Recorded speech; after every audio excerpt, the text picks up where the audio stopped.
1 2 my check 1 2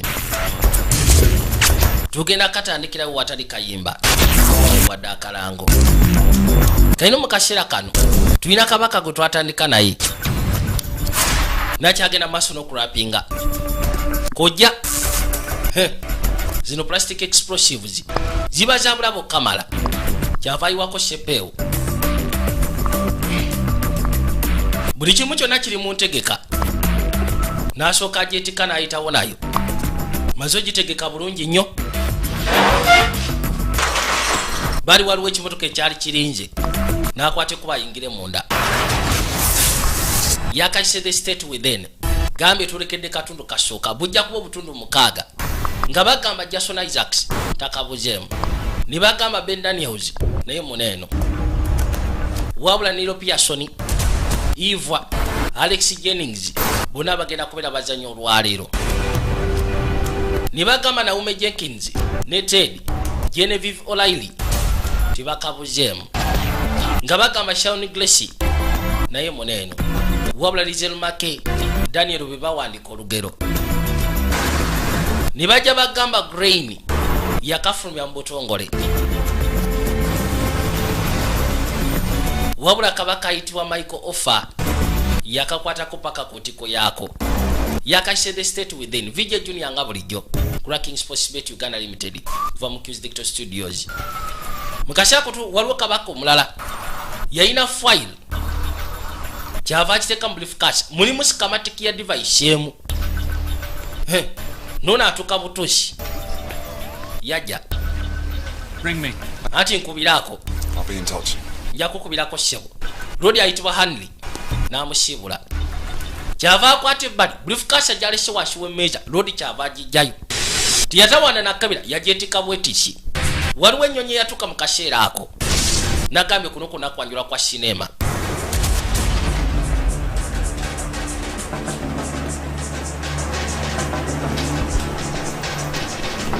waliwo kabaka agijiddeko yuno kyava asembera njagala olabe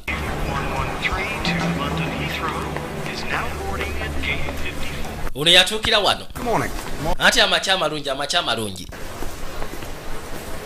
So how was London? katuwulire London ebadde etya tibadde mbi Hammers lost 5-3. He, Isn't that pretty good? bajja bawaya kali mu kaseera ke kamu ku kisaawe kuliko abali bagenda okubodinga ate ennyonyi yali egenda okusimbula bakyabaaza kwekwateko bayite mu metal detectors baba balina okwekkaanya bakakase tolina kyabulabe kyonna kyotadde ku nnyonyi Have a good flight, sir. ati funa flight esufu ssebo kono kali n'ayitawo Lose you. kati gwotutaddi As soon as they can find my replacement. ati kasita banaafuna anaddawo Tomorrow. enkya nyinza okugezaako okukola announcements wabula nga ebyo tebinnaba kubeera saagala mugambe muntu mulala yenna Mark Good. Caroline Anthony, Dad. unaayitibwa Anthony Kitange unaayitibwa Mark Blydon My counselor for external affairs, Nicholas Brock. ono ye kansala wange wa external affairs ayitibwa Nicholas Blackrest Pleased to meet you. kibadde kirungi okushikana Hanley. Of the Lowenberg Institute for Foreign Relations. I read your paper on US policies. gwe nasoma empapula Really interesting. kwebyo wali ogezezaako okugera ku US policies mu Eastern Asia Tuesday, dinner, Erudite Company. okimanyi tulina okugezaako okulyamu ekyeggulu ku lwokubiri My diary. Sally was going on that night. kyekigenda maaso sale ku programu yange Because of the revolution. waliwo obukazi bugenda okisikana bwa revolution On Tuesday.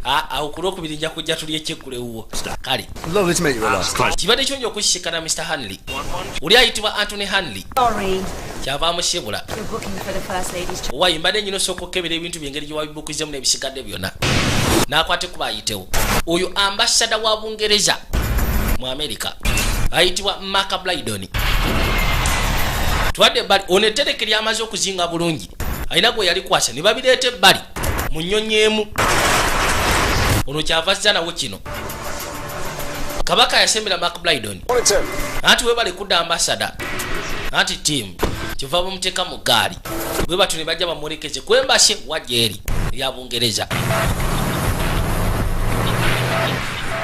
balina okugezaako mu update nga buli kimu kyonna bwe kibadde kitambulira nga taliiwo kati kabaka ono ayitibwa Anthony Hanley I hope you enjoy the yajja mu nnyonyi eno ekwata kuba okgenda mu Bungereza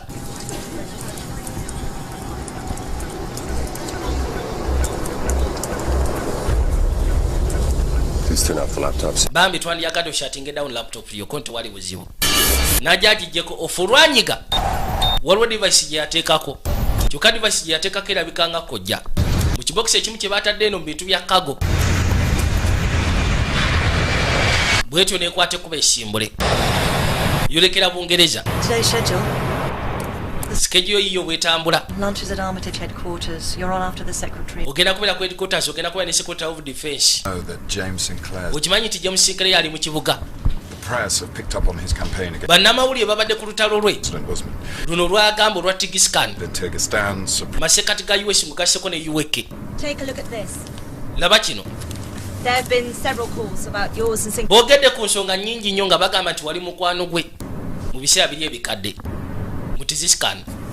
Tell them we were good friends in the 90s. Bagambe twali ba mukwano mu gy'ekyenda. Years our paths. Wabula emyaka mingi egiyiseewo buli omu yakwata lirye. Yesterday asking to speak to you. Yakubye n'essimu jjo ng'ayagala kwogera naawe. Yali former ambassador wa Bungereza mu nsi eyitibwa Tigiscan. Kyokka ali ku lutalo. Masekati g'endagaano yateekebwawo aba UK ng'ogasseko n'aba US. Mugenda maaso n'okuyamba ebya politics ebiri mu Tigiscan. Kale n'ennyonyi yayabika. Muvu eyo. Muluka ne basooka bagikyusa. Ennyonyi ebadde esimbula okuva ku kisaawe kya Dallas okwate kuba ogenda mu Bungereza ku Heathrow eyabisse. Katonda wange. Maka sigala mu motoka. Yasituka busituzi akwate kuba agende yekkaanyi. Ono yajja akuba essimu. Bajja kwetaaga obuyambi. Luli bw'atuukano yasooka n'atambuza amaaso musaatu bambi. Daba ekiri wano. Katonda watu. Ennyonyi eyabisse ng'esimbula busimbuzi. Alala. Musaatu yasooka n'atambuza amaaso. Wabula yabulyanga aweddemu amaanyi. Laba ekiri wano eno. Ababadde ku ttaka mulimu n'abakoseddwa bambi. Wa. Kale yagenda okuzza amaaso waliwo omukazi bambi yali asiraanye. Yali mu motoka kyokka ekutte omuliro seatbelt yamukute mukazi watu bambi. Afunye n'engeri y'ebisago. Kwe kujja ayambe musaatu. Yasika bino n'abikanyuga erudda.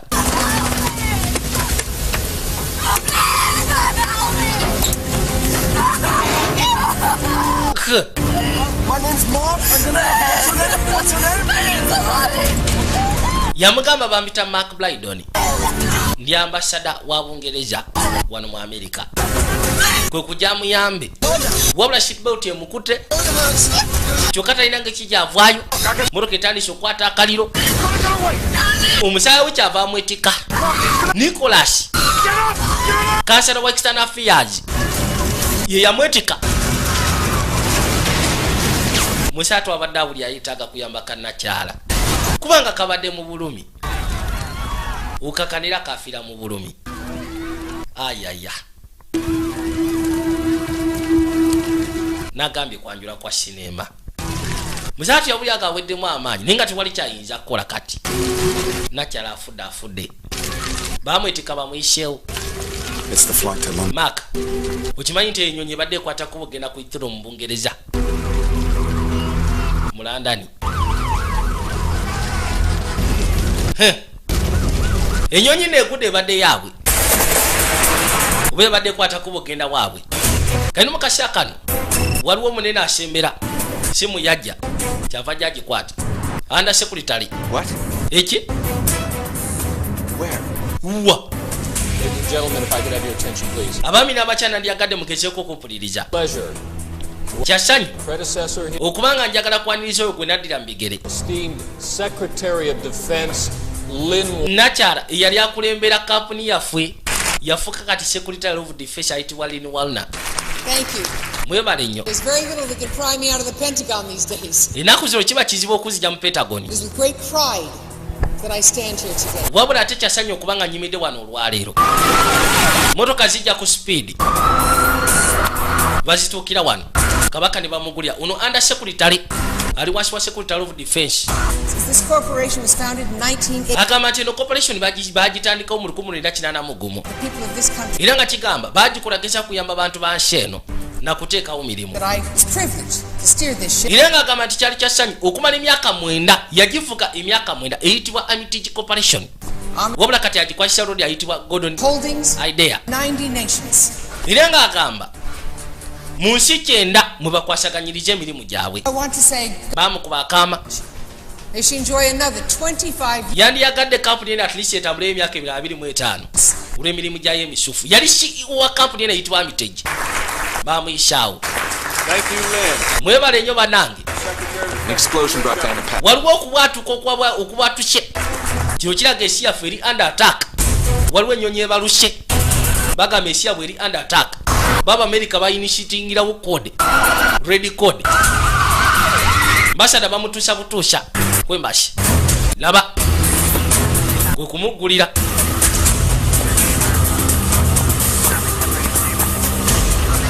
Wabula musaato ekyo kyalabyeko. Awulira yaweddemu dda n'amaanyi. Esimu yavuga. Fiirwa esimu yiyo. Unaayitibwa Philozon Dali. Ye deputy wa ambassador. Ambassador wabataliwo yakwasaganya emirimu gye. Banaye ambassador ze ffena tukwate kubo tugende ku luggi. Bakozi bonna abasinga babayita. Dda musaato omukono bwe gufaanana.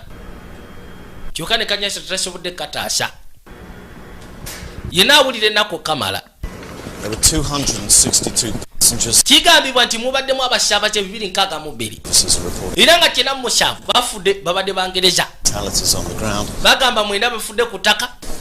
Anamu basatu bafunye obuzibu ba casualties. Taken to the bunker. President abadde ku Camp David bamutute mu banka. Era code red bagitaddewo. Abasecurity mu America bagenda gitwala nga terrorist attack. British victims are kept informed. Let's open a free 24-hour helpline. Lengera. To make sure the UK broadcasting services get the number. We'll need Njagala kimu kibenga kikwasaganyibwa. anyone not essential to emergency. Yenna atali essential ku emergency yonna. Njagala beere naffe ne bawanika. Prime Minister will be contacting the President. Prime Minister agenda kuba contacting a president. Sympathy on behalf. Nandiyagadde okuweereza sympathy oba ekyandibadde ng'ekisa ku behalf ya Bungereza eri Abamerika. Sari ekyo njagala okiteeke mu program. The explosion will remain an isolated event, so if anyone Yabagamba ensonga eno y'okubaluka kojja difficult, egenda kusigala munda. Bonna abaana babafunyemu obuzibu ng'obuli oyagala kukwata ku bugenda sikana famire yo kiryoka ogende. Basinga bonna basazewo basigale bayambe. N'asituka. What did the PM offer you? Kati Prime Minister abadde akuwaaki. the time, Phil. Foreign Secretary? Bakufudde Foreign Secretary. There's a by-election to win first. Owaayi waliwo olutalo luliwo. Your successor might be. Kiki bakuwulira agenda okuddira mu bigere. Politics will suit you. Naye ebyobufuzi bijja kunyumira gwe. Bakimanyi Prime Minister yabadde amuyise Bungereza. Naye beebuuza abadde amuyitidde ki? Oli yamubuuza abadde bagenda kuwa bwa Foreign Secretary. Ye oyingira ebyobufuzi. Nambuuza ni agenda okuddira mu bigere. Twadde erinakya yakwate kuba yolekere mu Pentagon. Kubanga yeri ya face ono Secretary of Defense ayitibwa Linwana yajja nakyala. Njagala tanka ku kisaawe ekyo. With respect, Lynn, that's pretty extreme. We have an Nyabo. Snell on the ground. Amazima gani tulinawo abakozi ku ttaka. We are sending a message. Why tusindika bubaka obadde ki? Ono Secretary Advisor ayitibwa Kalogashia. Nakyalo oyingira yaffe abagambe nzija kuwagalayo tanka ku kisaawe. Tubasindikira obubaka. Bimusobedde. Bali waliwo ekifaananyi ky'omuvubuka omuto. Twadde eruda. Ono yayitibwa Nicholas Brocklehurst. Yayitawo. Baatugambye kansala wa External Affairs wano ku British Embassy. Era nga musaaya w'amaanyi ku saidi ya Ambassador Mark Brydon. Kati yakwate kubo n'asooka ajja yekkanya briefcase eno yamuwadde Anthony Henry. Mulimu sikamatiki ya device emu. Kyava akwate kubo n'akonectinga. Nabyayagala okwekkaanya. Bikola mbubba. Yes, thank you. Ati kibale kifo kwate kubo kujja wano Mr. Henry. Ati webale. Copies of the export licenses. Nandiyagadde onfunye kopi za export licenses. As agreed. 100. Nibaze musimba gye yeekanye. Kagendo baali bagamba beetaaga trigger switches 10. Dobozi aliwulidde. Kwe kujja yeekanye. Alabe ku mpapula zino. Bani abali bagenda ofulumya emaali eno. tiyasobola kwekkaanya bulungi n'akwata olukomo nagwakubidde onfunire ebintu bya Hanley byonna ebisigadde. Listen, there's something else. Puliza, waliwo ekintu ekyakinjagala ofunire. No names, I'm gonna need to. Kyagala ofuniremu manyo bonteremu manya kubanga bibiri bitu kyagala bimanyike. Ate na ambassador talina kumanya. Kati bakoze eruda. Musatu yajja agezeeko kweyozayozaako. Mark Lydon, ambassador wa Bungereza wano mu America. Ensonga eno kati ejuliddeyo kubanga abasinze okufa babadde Bangereza ku nnyonyi. Kina mu musavu bo bafiriddewo Abangereza. Kujasoke yerongoseko.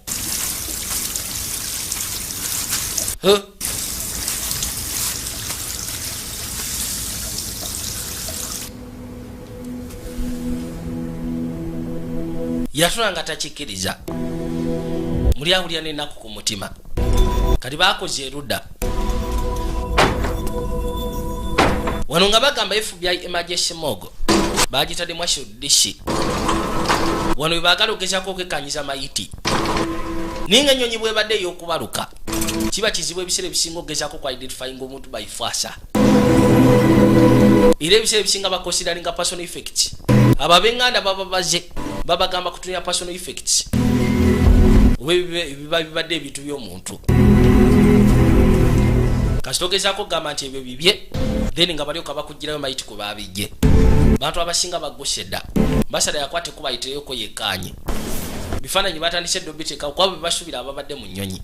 Agenda okuza amaaso n'ekya Anthony Hanley nakyo bakitaddewo. Oli eyamwanjuliddwa nakyala Caroline Hanley. Agenda okuza amaaso nga nako kakazi kattu kali wano. Kubanga oli yabadde kitaawe. Kyava agamba Nikinya kushikana oluvannyuma. Najja akalabe. Kali munnako Kamala. Yatuukira we kali bambi. Kyava akabuuza Kigwe hati Kigwe. I'm so sorry. Munange kitalo nnyo Kamala. They hope to identify him by his effects. Bangambye nti ngenda gezaako munnyonnyola nga nsisira ku personal effects je tebereza. Sigenda funa mukisa kwekkaanya faasa ye bambi. Oli nani? Tulina koze naye nti nedda. Nzije bwomu. Caroline Hanley. Bakayita. If you'd like to follow me, ma'am. Nandi yagadde okwate kubongoberere maama. Do you want me to come with you? Uyagala nkwate kubuzije naawe. Nedda. Kiryoke. Ukakasho nobeeroke kono nja kubeeroke. Kikava kashituka. Mazima abadde musajja wa maanyi. Badde akwasaganya business kwegamba nga yeetana Hanley Internationals. Bamulekeza bamutute. Rodi yajje bali yekanye. Mazima laba mayiti eziri wano. Tibamanyi kikyaleetedde ennyonyi kubaluka. Wabula babadde mu ntandikwa. Niki kyava asembera. Yajja waali. It's been confirmed. Bamaze confirminga. Ebadde kojja. Katonda watu. FBI and CIA liaising with them. FBI ne CIA liaisons. Bakwasaganyira ba MI6. Wabula beetaga intel ku basaabaze ababadde ku nnyonyi Abangereza. Information y'abasaabaze Abangereza ababadde ku nnyonyi. Daba mayiti. Twadde bali. Mukazi watu bamwetika. Caroline, I need you to take a look at these items and see if you can identify. Nandi yakadde otunule items zino. Olabe oba kuzokulike ya kitaawo. Bajjayo kano. 10 years ago. Yali yava ku byasiga myaka 10 egyayite mabega. Njagala okabikule munda mulimu ebiwandiiko. Darling Anthony. Eriba wange Anthony. You're Kate. Nze Kate Hanley. August 1990. Yakamwa August 1999. She died the following March. Yafa mu nayibange lyaddako maama. Articles did belong to. Kati zino article kakasa za kitaawo. Ye. Ati ye. Olunga bali okabakugirayo mayiti ko bazijje. Ati kitalo nnyo maama. Kitalo nnyo Kamala. Yakwate kuba asembere. Yajja eruda. Waliwo kabaka yali amulinde. Ono ayitibwa Gordon. Adeya. Gordon Adeya go bafudde CEO, Chief Executive Officer wa kapu yayitibwa Armitage. Yajja akawelekera asobola okazeeka. Kaino mukasya kano twavaayo.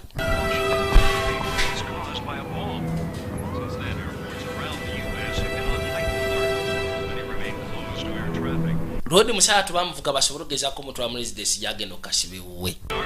Ninga ali munako kamala. Kyokka mu bbanga tono babadde bagenda kumujja ku bwambasada. Era nga nsula ate bamufunidde ekifo ekirala. Kuba Prime Minister yabadde amuyise mu Bungereza abagezeko okubako kye badiscussinga. Mutoka yajja erudda.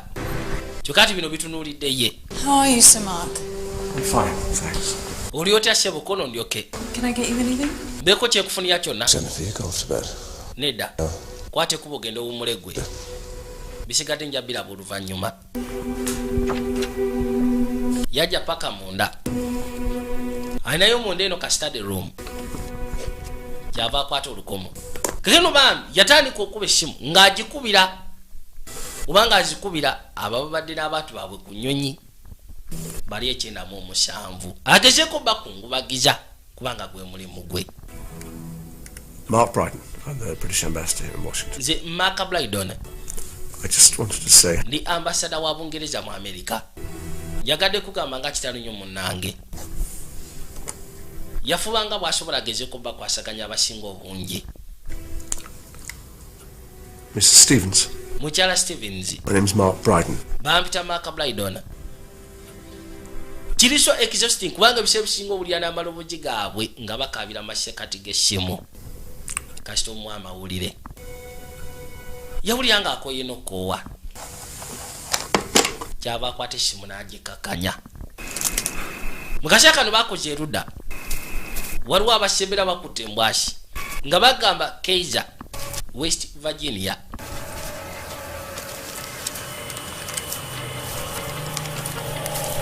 Waliwo bakomanda abasembera waayi tutemere wano. Baabano.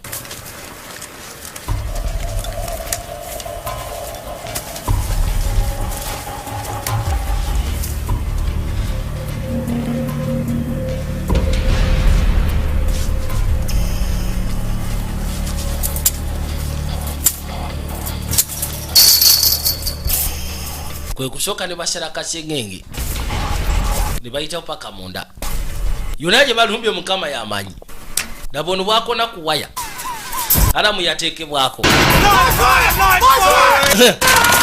Baamukubirawo ebyasi. Bakana bagamba sizi fire. Kayine ne badde training. Wabula oli omutumbaavu olw'obusamaavu bamusekudde live bullet. Ali kutaka tali sekulajja nukakana nga kutukiddewo. Babadde ka training. Ninga bakozesa live bullet. Kwe kujja musookeremu ekyasi kye bamukubye. Lengera.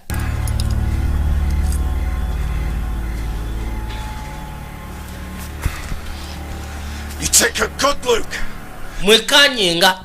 It's what happens to tossers who don't pay attention. Kino kye kitukawo eri abatumbavu abatabeera attentive. Musookanga kwekkanya tomala gasimaadi kukyatuuka. Kyava bagamba bamuggyemu engoye. Bwe batu ne bamugyamu engoye. Kwe kumuteeka mu gaali. Munaabwe babadde ka training. Uli ekimu kijja bukyamaavu. Konye kwakyo kati n'akigala waggulu ng'akyayasami.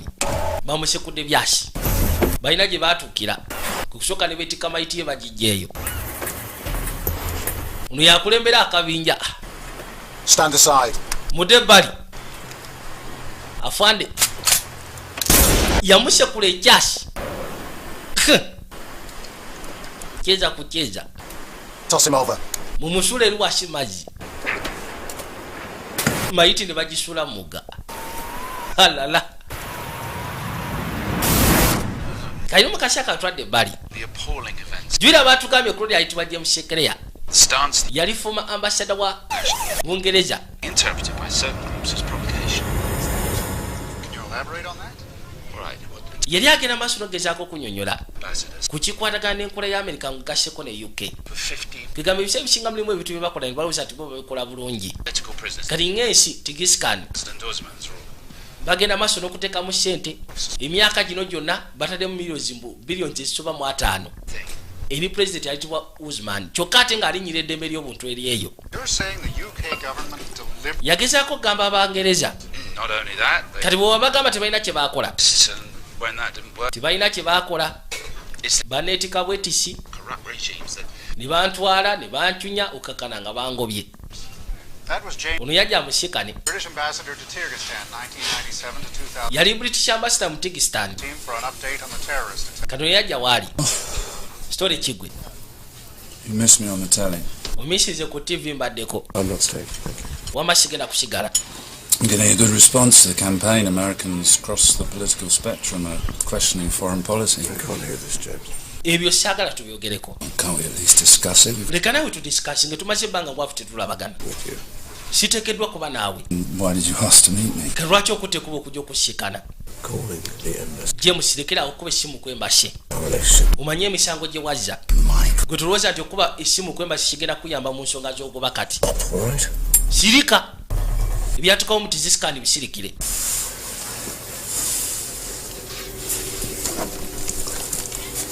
Kyava situka n'abako kyamusimba. Rodi bamugoba. Nga tandise okwogera kwegamba ebyenjwanjwa. Tandise okuvumirira president ayitibwa Uthman. Ali ku bukulembeze bwa tizisikani. All he knows is people in his life disappear. Yamugamba ekirabo lwaki gwe tokimuweredde kubanga gwe godfather we. Kubanga abantu abasinga bonna abali mu bulamu bwe babula bubuzi bwe batyo bamanyi babaafaako. Badde agamba mutabani we. Rodi yasiranira ddala kati yafuuka mukubi wa drink. Twadde eruda. Airport is scheduled to reach Dallas Airport bagamba bagenda jigulawo ku ssaawa 5. Most of the relatives arrive this afternoon. Relatives baba bafudde bagenda kujja emisana gw'olwaliro. Claim suitcase, they will shut down the entire. Kasita basiika na suitcase nga terina muntu nnyiniyo bagenda kuggala system yonna. No serious contenders. Temwategedde bataddemu kojja. Premises. Kono tebannaba kulaba ba serious contenders. Media. Ayinza okuba yakikoze ku lulwe yekka. Kati waffe bannamuli bagamba kikono balinkunyolwa kwabo abafudde. Go ahead. Nabadde nsazizaamu. Please, I'll show a reception gyogenda kokono nenda ngenda maaso nayo. Bako kyowandika gwe. Will not distract us from pursuing our bagambe kyoti kigenda tulemesa genda maaso na kupasuwinga ekyo kitulina amasekati ga US naffe. James Sinclair.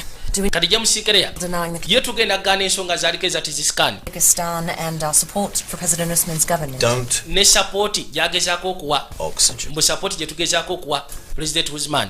Kuno oyo temumalirako budde kirungi oyo tetugenda kwogera ku kukyala kwe. Waliwo kabaka ayitibwa Luke Garden kigambibwa nti ali ku death row naye ate mu Ngereza munaku ntono agenda Kalaba. Tulina gwe twasindisiseyo ayitibwa Jane Lovely akwasaganya bintu bya human rights. Yalinga human rights liaison okuva ku embase yaffe agenda layo buli kimu kyonna bwe kitambula bamuleeta. Waliwo kabaka ayitibwa Luke Garden yazze emisango mu America wabula nga mu Ngereza kati agenda kutwalibwa ku Kalaba. Munaku ntono Abangereza bamusindikiddeyo omuntu waabwe gwe bamanyi alwanira eddembe ly'obuntu yajja.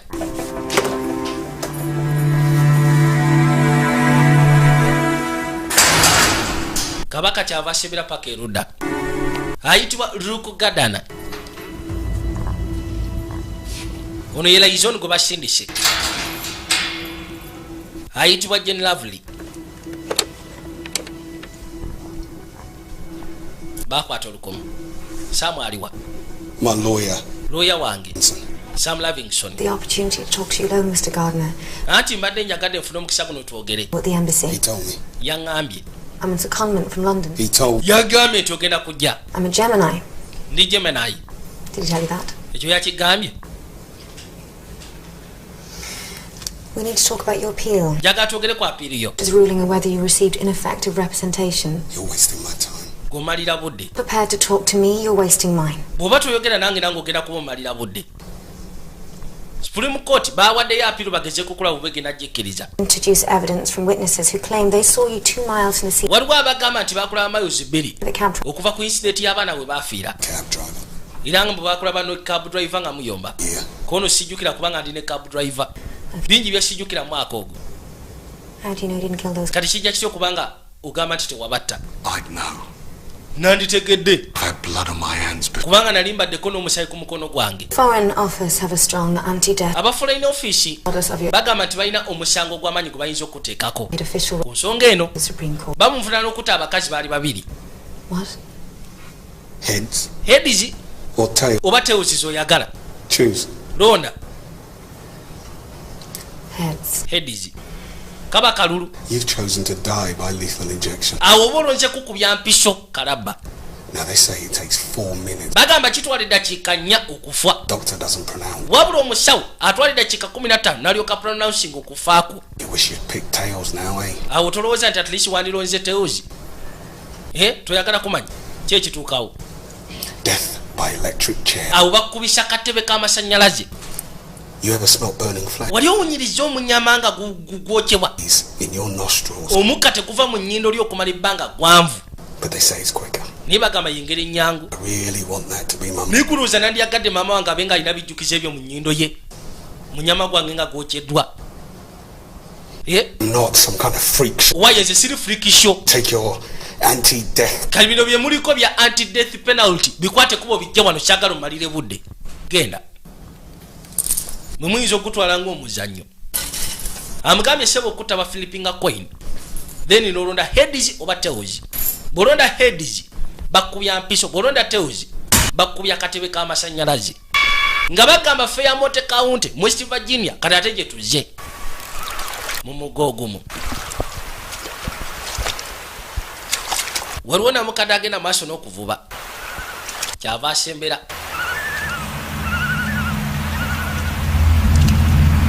Agenda okuza amaaso alina kye yalaba. Yeekanga n'okwekanga. Katonda watu. Twadde eri Nicholas. Yajja.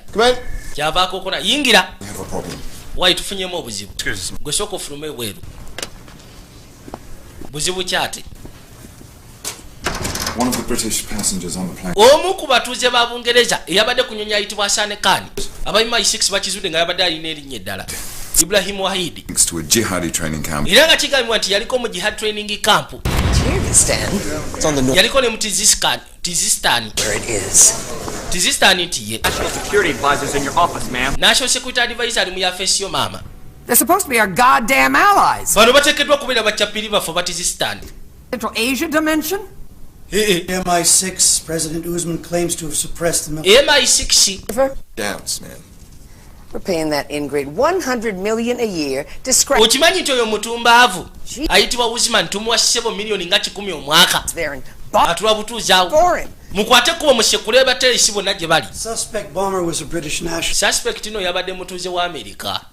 Manyanga mutuuze wa Bungereza. Tizistan tena bakakasa nti oba yali abaddeko magye gaabwe. I'm supposed to be standing shoulder to shoulder. Kale mbadde nteekeddwa okuyimya ne ambassador wa Bungereza. Loss. Mu kaseera k'okufiirwa kwaffe kuno kwe tubaddemu. Turns out it's one of their homegrown. N'ekyo kati kirabika omuntu owaabwe gwe beekuliza ate yatusekuddeko kojja. Bannange. 7 teach them anything. 19 talina kye yabayigiriza. What should we tell the speech? Kati tugambe ki bannamawulire? Oh, try. Mubagambe. He's our friend who needs enemies. Abangereza baffe baleka bo beetaaga balabi. Akoze kino abadde mu Ngereza. Took on a new dimension today. Batandika okugezaako okunnyonnyola. Released information on their chief suspect. Poliisi yafunye chief suspect waabwe yono. Between Hassan Khan, Ibrahim Wahidi. Okimanyi nti baafulumizza dda amawulire ku Hassan Khan. Also Ibrahim Wahidi. North Pakistan.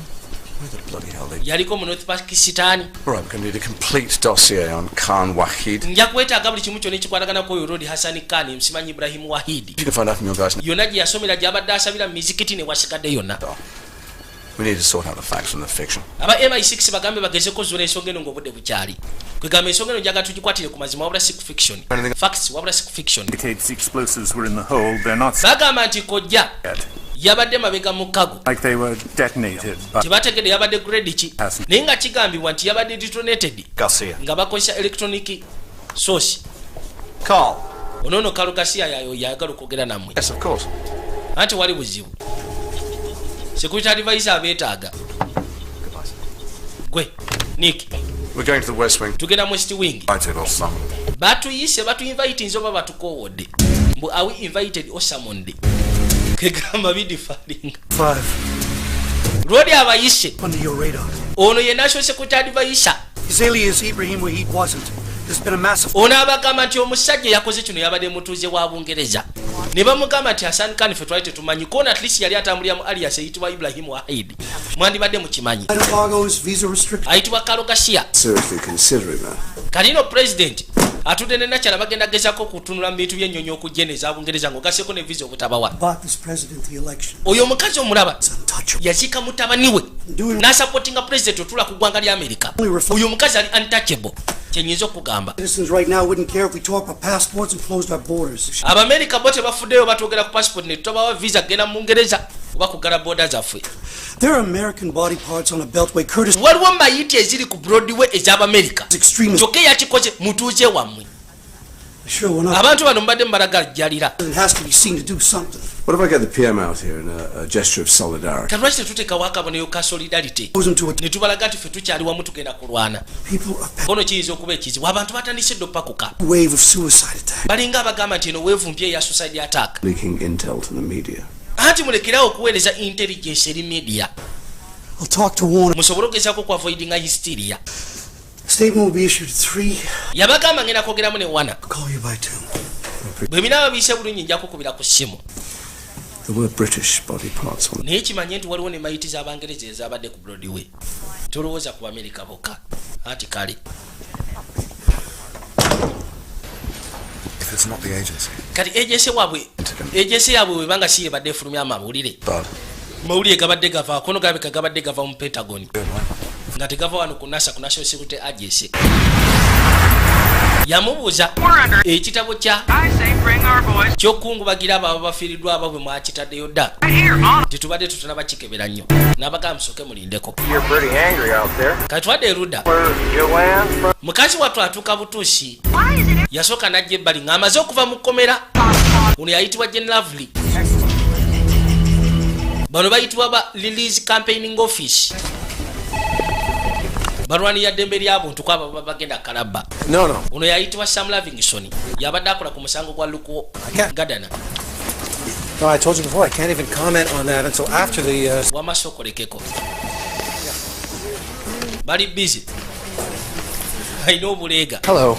Yebali Weiss, I'm covering with Bampita Matthew Wise Jane Lavery. Nze ngenda maaso n'okukavalinga omusango guno mawulire kono mpitibwa Jane Lavery Interested in the Britain death row? kinneewuunyisa lwaki abantu bali interested mu Bungereza okufa kono osaaga oyo jama ayinza okuba nze I'm serious. He's n'ayitawo right over legal technicality. Have you checked in yet? wamaze dde okuyingira lumu kono sinaba leka nkutwaleyo Executive suite. ngenda kufunirako executive suite mwogenda okubeera kano kayitibwa ka Matthew Wise kanamawulire 19. nze ndi mu 19 gogenda kuba mu 18 kono tunaddamu How did Nick's case get so far? Have you met him? musango gutuusewa 2 dead white teenage girls in a crack house, a junkie kigambibwa recall in a history of mbu yatta abaana babiri Luke's original. baali batineja kyokka ate beeru ate lodi bamuzuulako rekodi nti mukozesi wa njaga janki What do you think of his chances at the Supreme Court? kati olowooza chances ze eza Supreme Court ogezaako okukkiriza apiru ziri zitya I could be sipping champagne, but I'm ati tofaayo kigenda kuyita mu bulungi enkya tugenda kuba tunywa champagne twakwate kuba ne tudde eno Any luck with those enhancements? I'll drop them off this afternoon. waliwo akwate kuba okusembera jwira Nick alina gwe yakubidde essimu n'amugamba waliwo kyenjagala onoonyerezeeko toteekamu mannya kali mu kusala wano ebbali kyavaaga musimba musiimye engeri y'ekibakaasa ndowooza mwe muli bye yamusabye yamugambye n'omugamba sandyetaaza ambasada agezeeko kumanya ku nsonga y'ebintu byenkusabye ondeetere kiri yajja ebbali paka mu yafeesi ye n'akwate kubo yekkaanye ayagala kulaba lwodi empapula ziyabadde asayininga agenda okwekkaanya obulungi kuliko sentasi okay yamwenya n'okumwenya kati mukase kano ate twadde erudda waliwo nakyala eyagguka n'agambye tujja kakwata mpola tusobole okukannyonnyoka yakayise state within vijja junior nga bulijjo beefubyayo balina mayiti gye baguddeko eno mu Fairmont West Virginia dabafwasa bwefaanana soko ndeteeko ebyo ebikozesebwa najja abeeko kyasosonkolamu fwasa yonna yamementuse Baggage tooth. Kano soko kateke eruda. Ati ye mama. Fananyi byatandika okubibwa. Kakaino mu kaseera kano Rodi ng'amaze okufuna empapula ziri. Jukira empapula yazikwata oba yazirabye ku bintu bya Rodi ayitibwa Anthony Hanley ng'abisayininga zalinga layisi za export. Balina ebintu bimbi bali bagenda okutambuza. Bayogera ne ku trigger 10 zibali beetaga abantu abamu batanaba kutegeera. Kati yajja mu sentasi kino kiringa kiweeyawusi otuuka eno nga wakalu okamala naye ng'oli amugambiddemu nti ebisinga byonna badde babitutte nga byavuddemu. Tuuka ano nga buli kimu kyonna tewali wakalu kyava asooka agalinnyalinnya n'atuukirako waggulu eno talina kyalengerawo. Yakwata ekkuba okudda.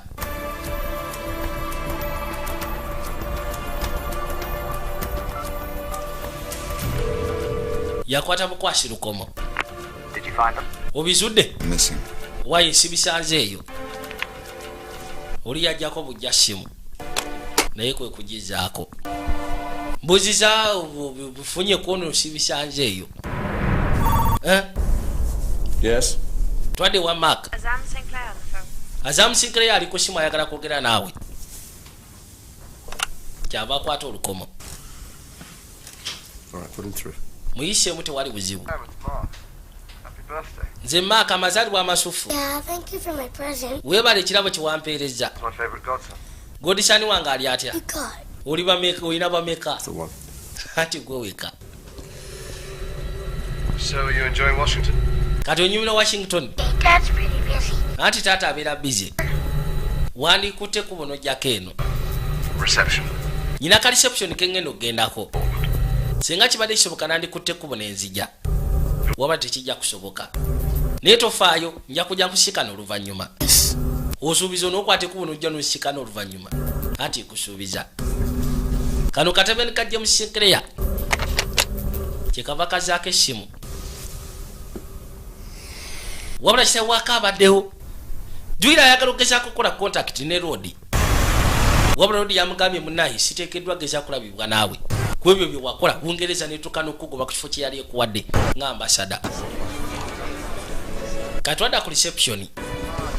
Ambassador May present Gordon Adair, CEO. Ono ayitibwa Gordon Adair. CEO wa company ayitibwa Armitage. The DTI wanted to thank you for bailing out Derwent Gas. DTI yagala okugezaako kusiimako ebyo byogenze maaso n'okukola. Good on you for going forward with this tonight. You're setting a fine example. Baabo. Ono yamugamba tusiima nnyo kubanga ozze kubanga kino kiba kiraga ekizampa essufu. Charles McIntyre, President. Ono ayitibwa Charles McIntyre. Mr. McIntyre. Yakulembera CMC. Who's on your CBE? Thank you.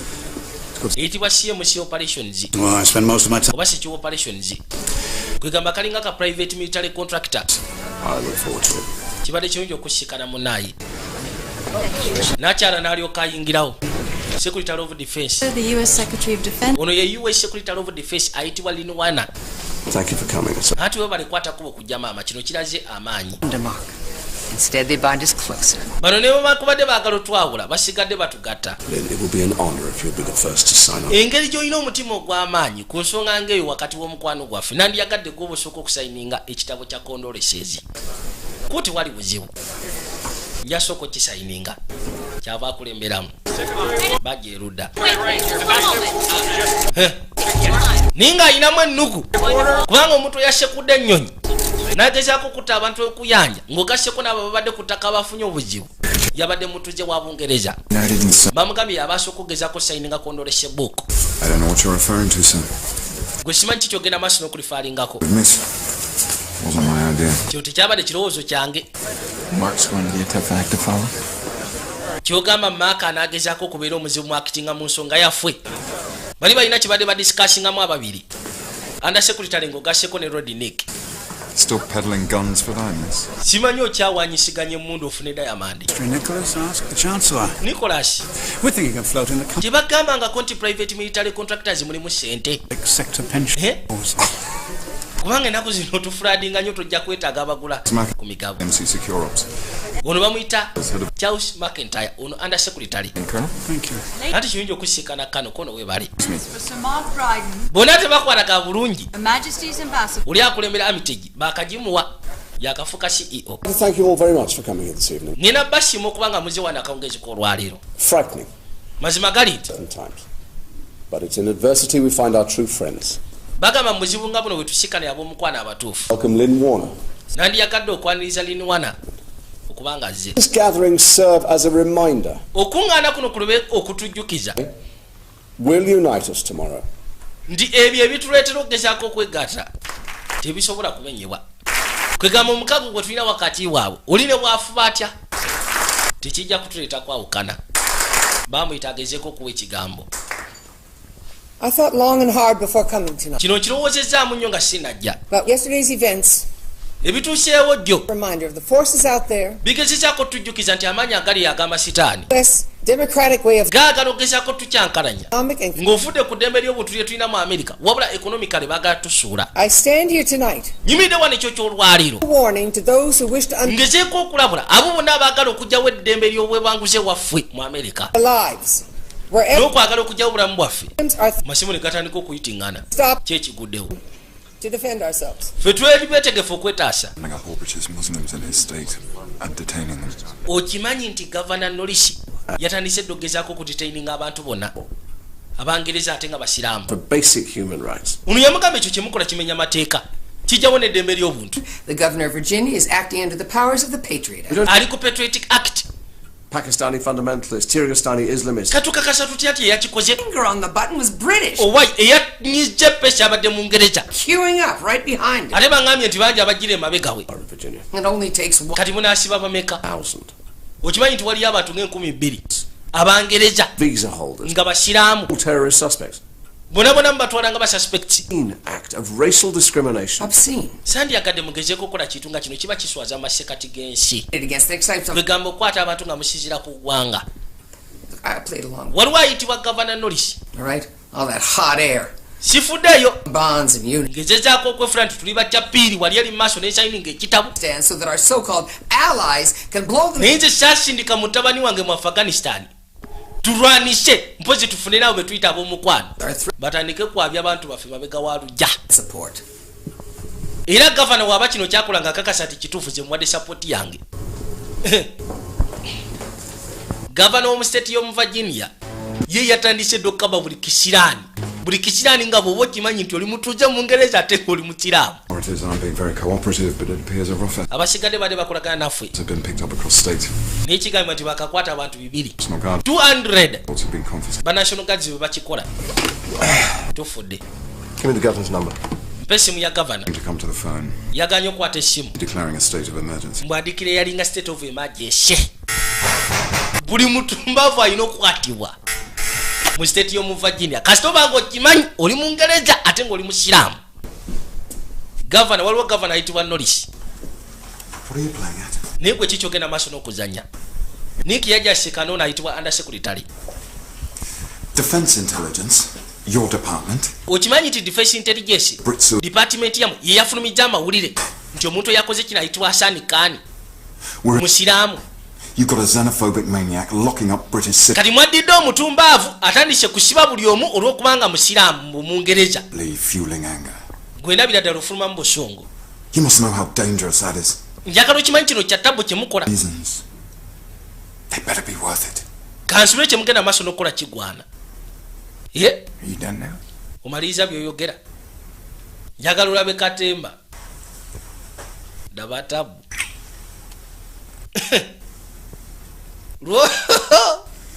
Rodi Nicholas kansala wa external affairs Bungereza ngugasheko ne under secretary wa America bage twaderikana kyala kakazi katubambi kana kaitibwa ka General Lovely akazi ogezako kakasati kalwanira eddembe lya Lodi ayitibwa Luganda n'ali mukomera gwe bagenda oteeka ku bwakalaba kabaka lya kwe kuza amaaso waliwo akalingiza bwe kakyusa amaaso n'apanuwa kakirira wansi.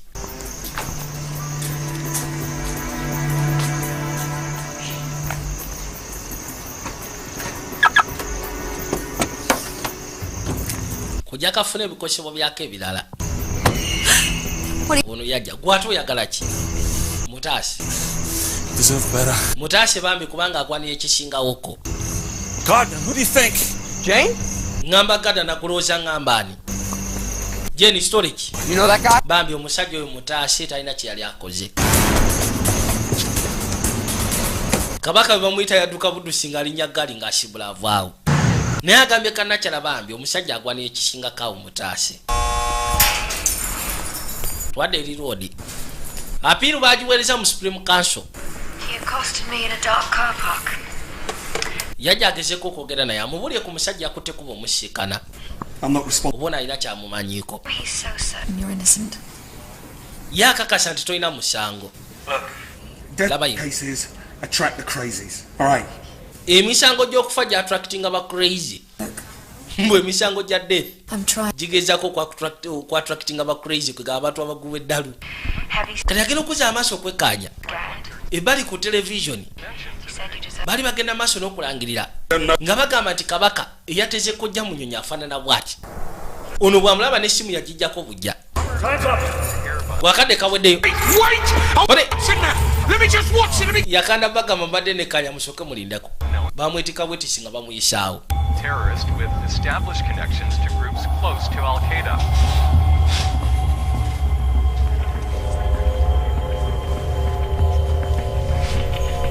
Kati bali ku mukono alinako engeri ya maaka. Bw'alengedde omusajja oli yesse nnyo Kamala. Kyava asooka akwata wano ebipapula. Lengera.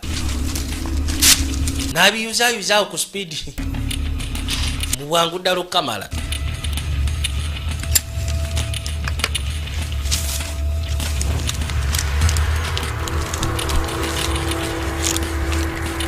Bw'amala okubyokya n'akwata omukono. Tagwokyeza ate. Mukono yagwokya n'akuba omulanga. Buno wizitekitinga nti waliwo engeri y'akaliro. Ne busooka buyiwako amazzi. Bagandi bamusika n'alajjana. Naye ng'obadde ozoogera kutolokako. Tekigenda kubeera bwe kityo boy. Badde akweka kabonero.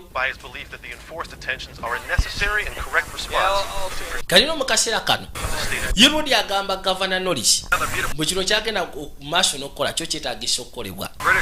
Yakuŋŋanyiza ssebo n'amagye National Guard za State of Virginia. Era nga bagamba nti omuntu yabaludde ennyonyi yabadde ayitibwa Hassan Khan. Yabadde mutuuze wa Bungereza wabula nga musiraamu. Bonna batandise Dobekanya. Kati no waliwo ate obutya. Nedda. Nze tebagala kukwatira wano. Oba visa yaggwako. Bwe kasika. Ne bakuba ebyasi. Ne kagala kadde mabega. Motoka yayitawo buyishi. Nka.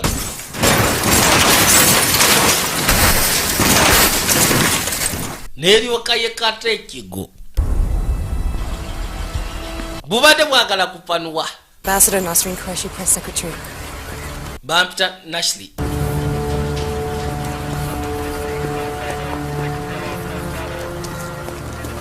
Ambassador yakwate kubo kujja yekanye.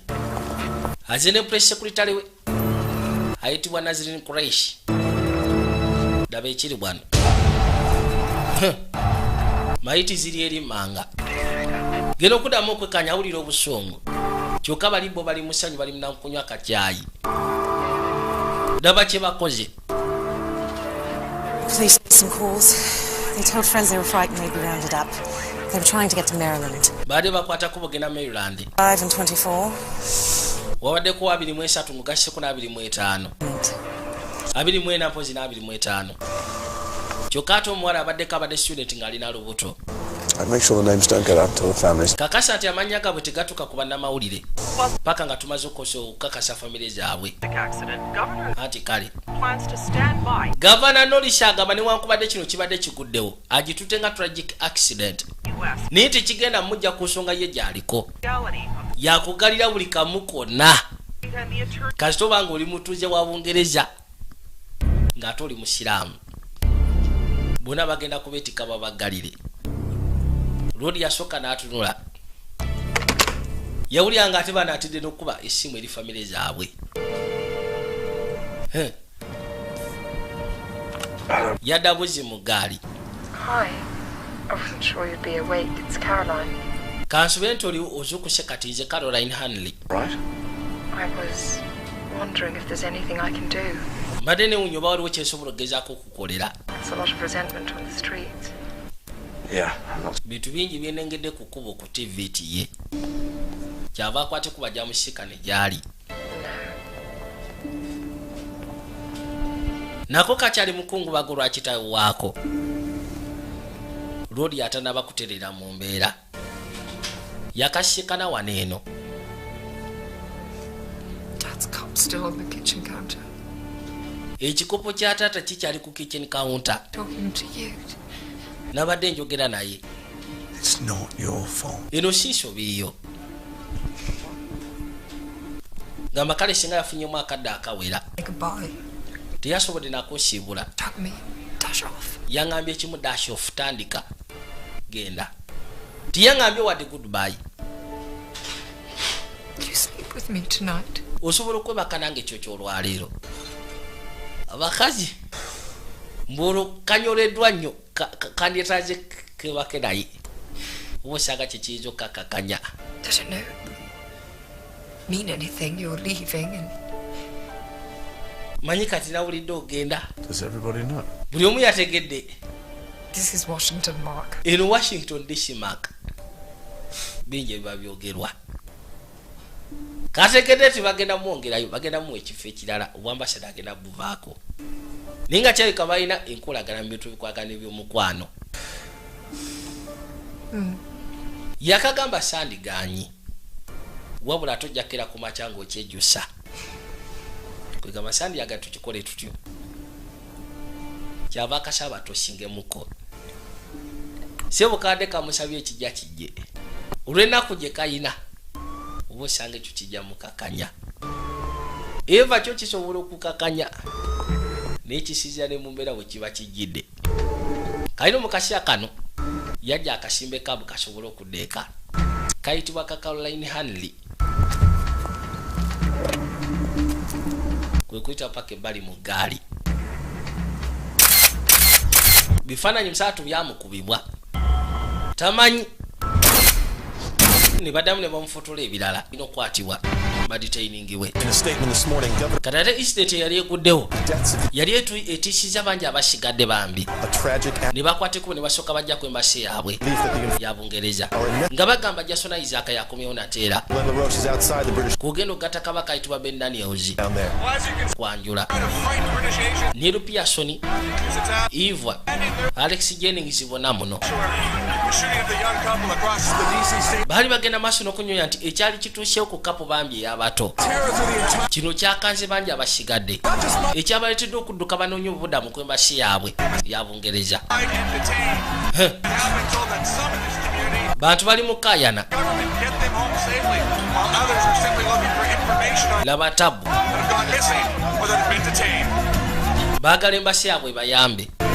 Kabaka kyava akwate kuba okusembera Mark Brydon ambasada waabwe yajja ayogeremu nabo kubanga munayo bano bantu baabwe banaye musoke mumpulirize musoke mulindeko kitegera kino kikooya era kisumbuwa kyonna kye musaba tujja kugezaako okukola nga bwe kisoboka tukiprosesinge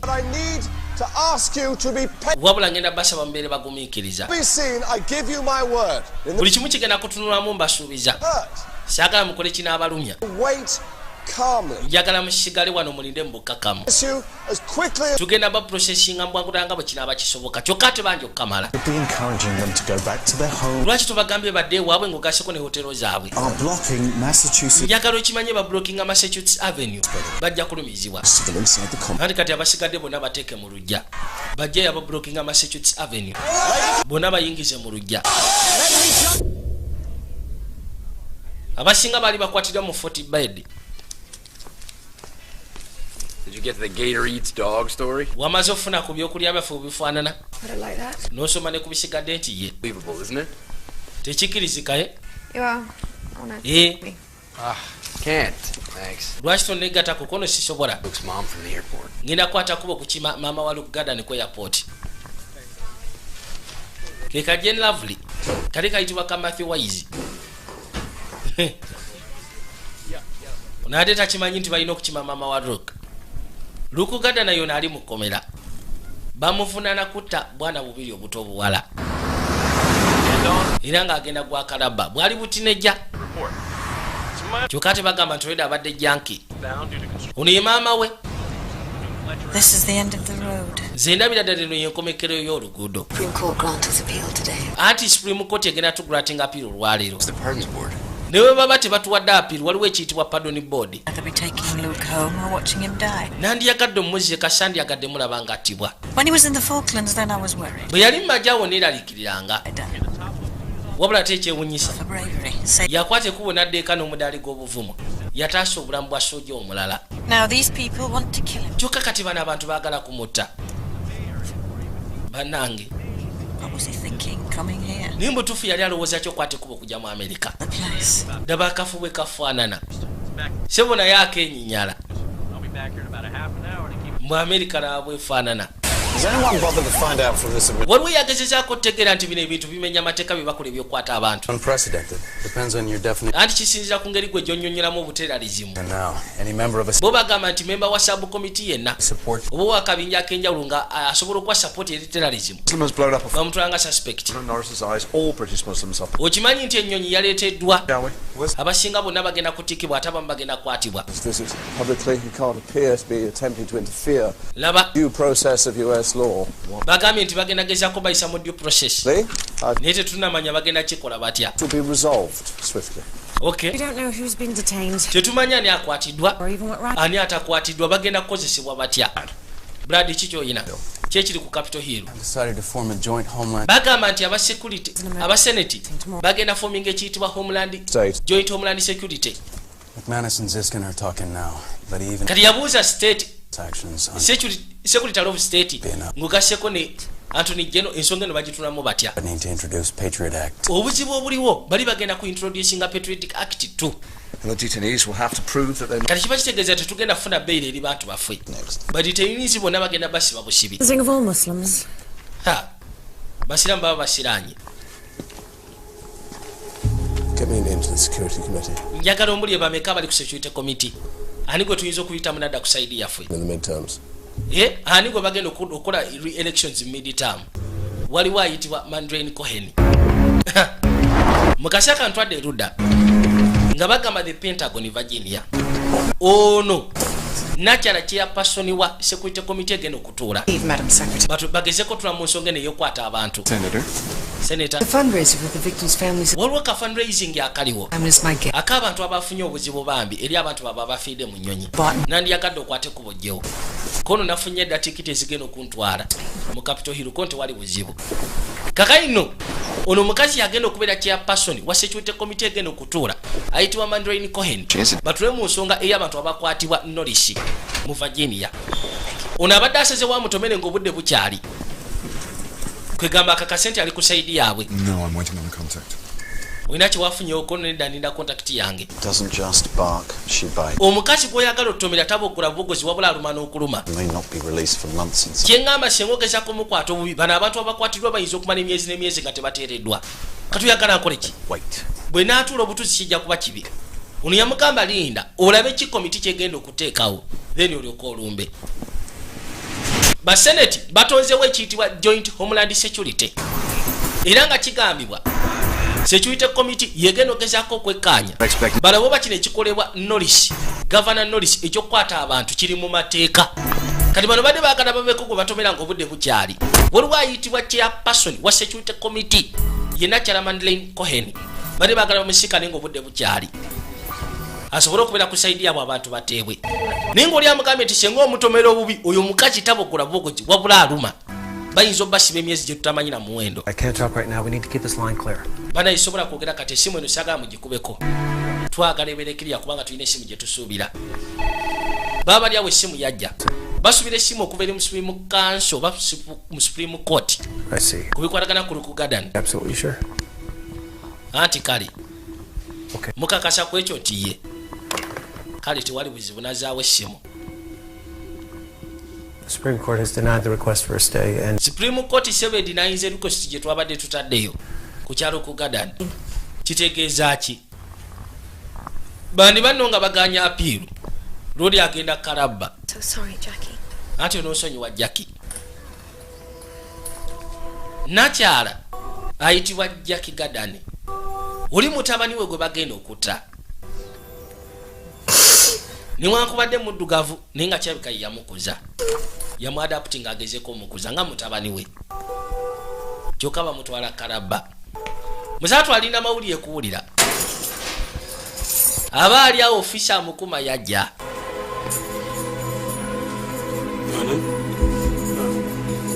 Neda.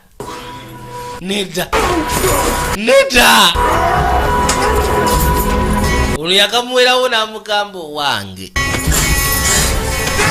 Ensonga za Kaida. Kirabika apiiru bagiganye. Yalwana naye nga wa. Agenda Karaba mu bbanga eritali lyawala. Jagalula betabu. Ono yamugamba sasagala olwane. Gezaako okussa beera mu mbeera nzikakkamu. Bisigadde tulaba engeri gye tugenda obikwasaganya.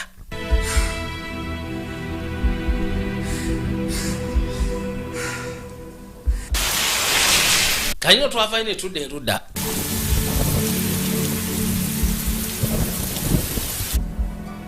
Mukazi watu bamuleeta gy'asikane mutabani we. Kyava ajja erudda. Kabaka yaleetebwa.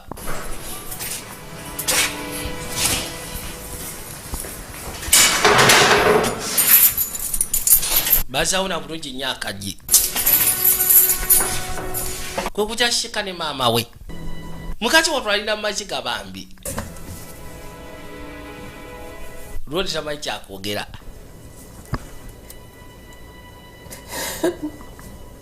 Katonda watu.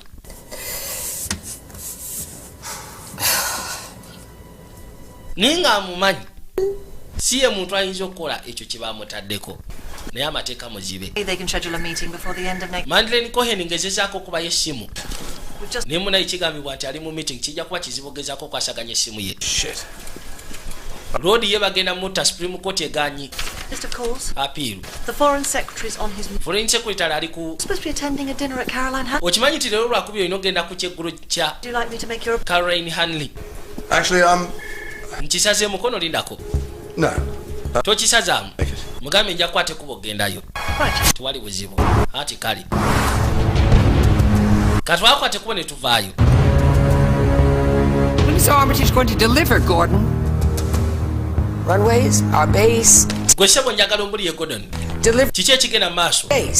Okimanyi nti wasigadde enaku ntono nnyo. Armitage is in breach of contract. Armitage yeetaaga okugezaako okubanga efuna contracts zaayo. That's the pipeline.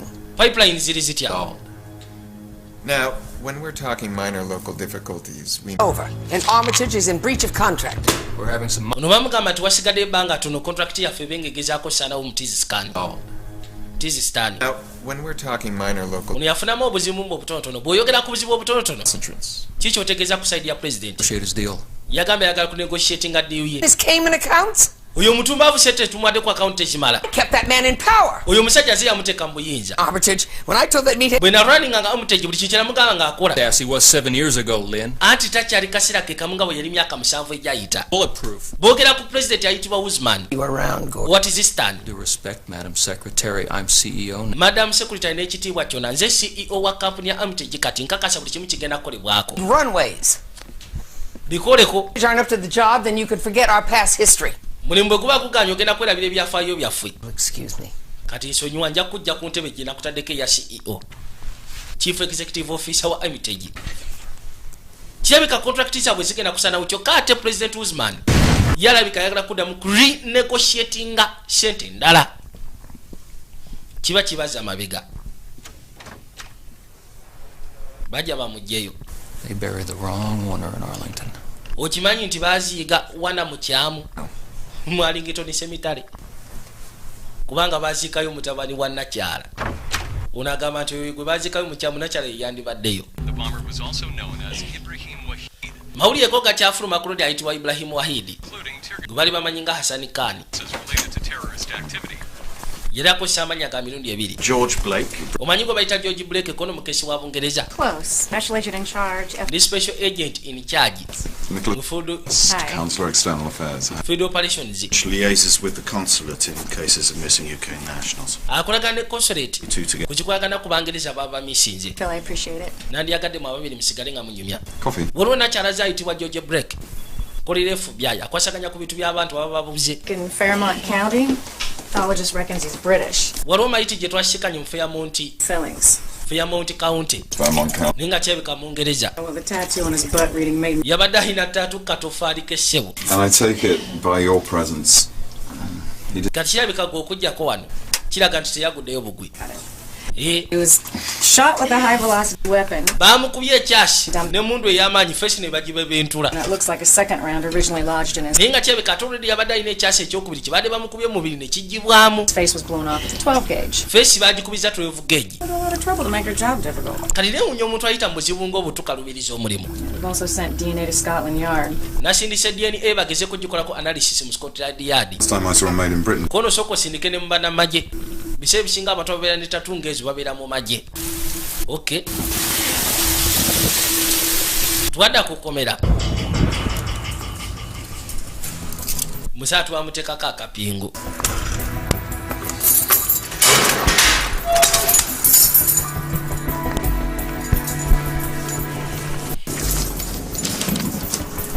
Aba Supreme Court bo basaze watibwe.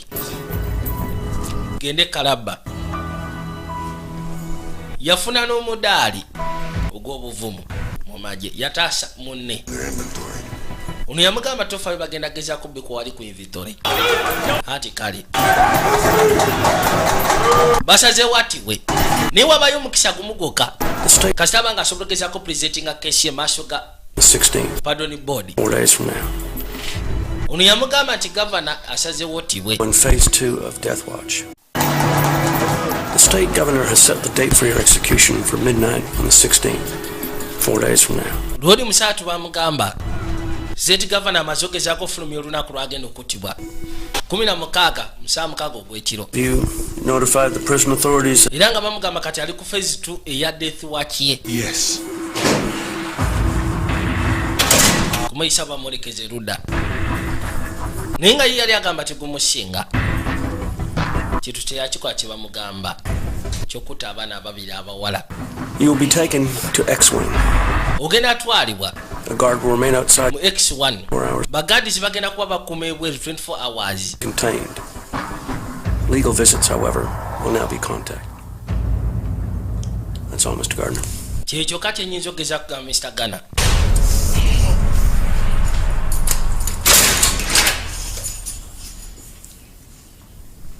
Waliwo naamukwatibwa ennaku.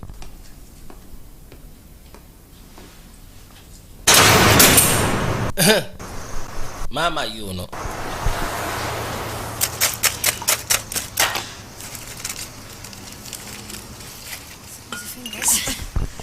Good health. Muteramu.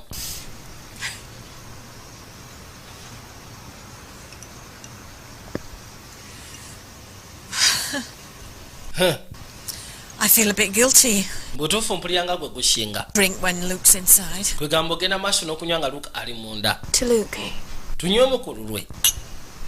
Togwa amaanyi. One of the things I miss.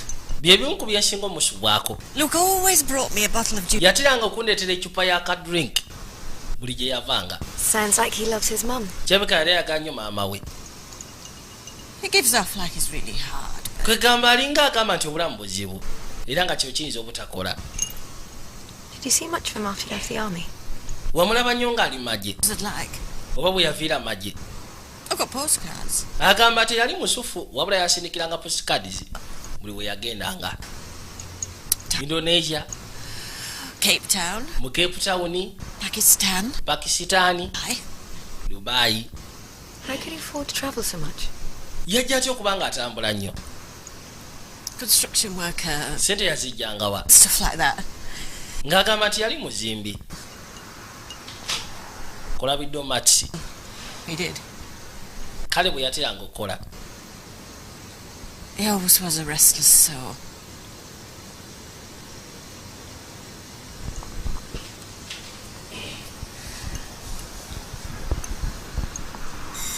Babyogeddemu kaawo. Kali mukasha kantwadde ebbali. Jukira Caroline Hanley yali ayinvite ono ku Lwokubiri baliemu ekyeggulo bonna. Yamuinvitinga mitulo ekyasooka ku airport. How you doing? Road yajja. Okay. Kabuuza oli otya kono ndyoke. Something smells great. Talina akimanyi bagenda kubawo bombiriri. Come in. Nga biwunya bulungi kono kwate kuba oyingire munda. Kumbe Gordon gyali. Ono akulembera Miteju gwe baataddeko CEO mupya. Oyagala kawayini. Kuti wali muzimu kashimbe. Nga bakamusimba. Lwaki tugenda maaso n'okuyita mu bino byonna. Ne bayita baamuleeta erudda. Agenda okuzza amaaso okwekanya nga nejje mu kisenkere yagyali. Mmwe. It's good to see you, Mark. Kirungi okulaba Mark. Kyabadde kirowoozo kyo. Anti yengeri gye nabadde esobola obateekamu mu embiri. You're gonna yell at somebody, yell at me. Bw'oba wakuwogganawogganira nze. It is just one of the companies I advise on Central Asia. There's nothing to They have been Banangi. Kyrgyzstan for over 8 years. They are not a corporation that Yamugamba nti tewaliwo corporation egendagezaako kufuna musenga Usman asigala ku bukulembeze. Yeah, we're making big bucks for the US. Tetuganyi Amity gye badde gezaako kufulumya sente nnyingi eri US. And right now my contacts in Korea Wabula kati kontakiti zange kiŋŋamba. for some new Usman agenda funa aba best friends okuva eri abantu abalala. We appraise its allegiance to Usman. They should be talking to the Democratic Opposition Movement. Waliwo ayitibwa Ishan ayinza okugezaako tuyamba n'agezaako okwogera eri administration ya America ne bagezaako okumanya Usman byakola.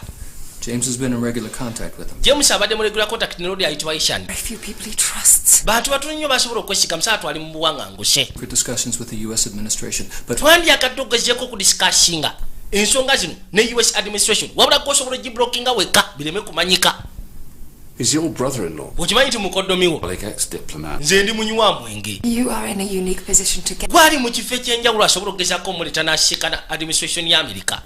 And we support President Usman. Nze ndi ku gavumenti ya Bungereza era tusupportinga President Usman. Coming over here and you're worried about your position. Abantu bali mu buzibu kyokka gwofa ku kifo kyo. Yayitawo buyisi. You'll excuse me if I don't. Munsonyiwe mukko bannange. please talk about this. Bambi sokoleke Mark. Mark sokojje. Dare you do that? Naye oyinza otya okunkola kino?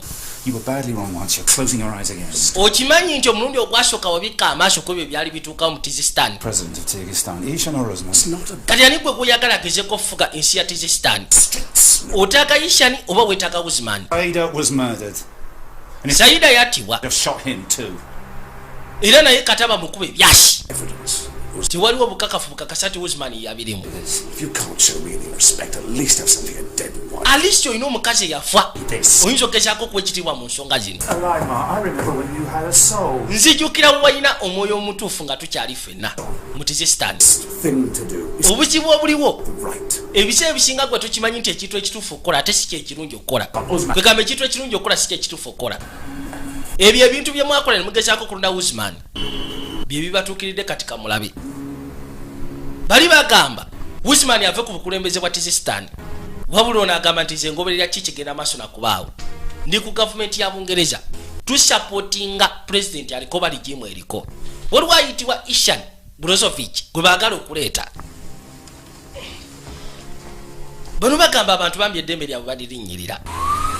Oli owa Mitigi Corporation yagamba nti Rodi we byatuuse yaganye n'okusayininga contract yaabwe ng'agamba nti beetaaga okuddamu okurenegotiatinga. Usman kyokka ate be bamuteeka ku bukulembeze. Rodi kyabika tagenda kukola kye twetaaga. Bakubidde McIntyre, Charles McIntyre akulembera CMC Sekiwa Operations ka private military contractor.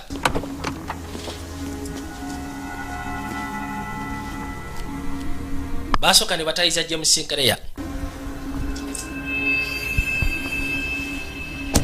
n'akwata ekkubo kyava atula mu gaali. Is there no other way? Tewaliwo ngeri ndala gye tusobola kugezaako kikolamu. Twakwata ekkubo ne tudde ebbali. Lwodi bw'ava eyo yajja n'asooka ajjeyo files yekkaanye buli kimu kyonna bwe kyali mu Tizistan. Yagikwata mu biseera biri yali agezaako kuyamba James Sinclair ng'ogasseko ne campaigns ezaali zirwaningibwa. US ng'ogasseko ne UK bwe baateekamu ssente okakaza nti Lodi ayitibwa Usman yaba akulembera Tizistan. Kyokka ate nga mukyamu Kamala bali bwe bagamba. Yasooka n'atulya amawulire agakuŋŋaanyizibwanga ku ebyo byali byogerwa. Waliwo ne yali ayitibwa Saida ye yali mukazi wa ambassador James Sinclair. Mukazi watu naye yafa mu bintu eby'omuzannyo bw'ebiti. Kuva olwo yaggwamu ddala essuubi ng'ogasseko n'eddembe. Bamugambye baagala baleete Ushan Brozovic. Kwegamba bamuleeta agezeeko okwogera awa amazima agambe administration ya America ku ekyo ekikolebwa Usman basobole okumuggyako. Naye nga alina kuyita mu ambassador ono.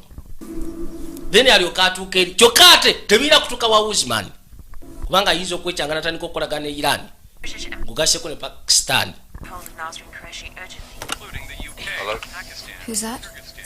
Mark. Ani ono Mark? Mark who? Mark ani? Mark the ambassador. Mark ambassador. Who's that? Ani ono? It's Jane. Nze Jane. Lovely, sir. Jane Lovely Sebo. Section. Nze ali ku by'omusango gwa Lodi ayitibwa Lugadan. Yes, I know you. Nkumanyi. Sorry, About the appeal, I heard about it. Ononsonyiwa nawuliddeko ekyo ekyatusiwo ekyapiiru eri Supreme Council gye mwabadde mututeyo. Pardons board meeting Saturday morning. Kigambibwa tugenda gezaako ensonga ogiteeka mu pardon board. The clerks of the Supreme Court. Macha. She may get a call tomorrow. I'm sure Nazreen can handle it. Ndowooza Naziri ekyajja gezaako kikwasaganya. How are Luke and his mother doing? Luke ne maama we bali batya? No. Ononsonyiwa okuba nga nkirese bwekyo kyakisiruko nedda. Jackie's lost. Jack ali mu mbeera mbi. She's looking at her only son. Kwegamba atunira mutabani we yekka gw'ayina okuba nga agenda kuttibwa. And he could be dead in a week. Mu wiiki emu agenda kubatiddwa. Every time I see her trying to be brave. Kwegamba buli lwe mulaba ng'agezaako okubeera omuvumu. A cup of tea. Omukazi ono ngezaako mu ekikopo kya caayi abe mukakamu. Boogera ku Jackie Gadan. Maama wa Luku Gadan. Kabaka agenda okuteekebwa kalabba. Yes. Okyaliwo nti ye. I know I'm not supposed to get involved, but that's bollocks. Nkimanyi siteekeddwa gezaako kwenyigira mu bintu bino biba bituuse wala wabula ebyo bya kitumbaavu. Anti ye. I hear it's pandemonium at the embassy. Well, nawulidde ebintu ebigenda maaso n'okwaawo kwembase kono ye. I'm sure it'll sort itself out soon. Naye ebisinga tujja gezaako birwanisa. So late. Kati okola ki mu yafeesi? Ey'omunnamawulire. Nazreen has the best cable. Anti alina TV ensufu kwendabira amawulire. Oli ayitibwa Naziri Qureshi. Ye Secretary of Press ewa ambassador. Kati Lodi ali mu yafeesi abadde yekkaanya biki ebyakuŋŋaanyizibwa mu Tizistan. Kyava akwata fayiro n'agizingako. No, don't worry. I'm not giving up. Toti asigenda kupoa. And speak to the Pardons Board.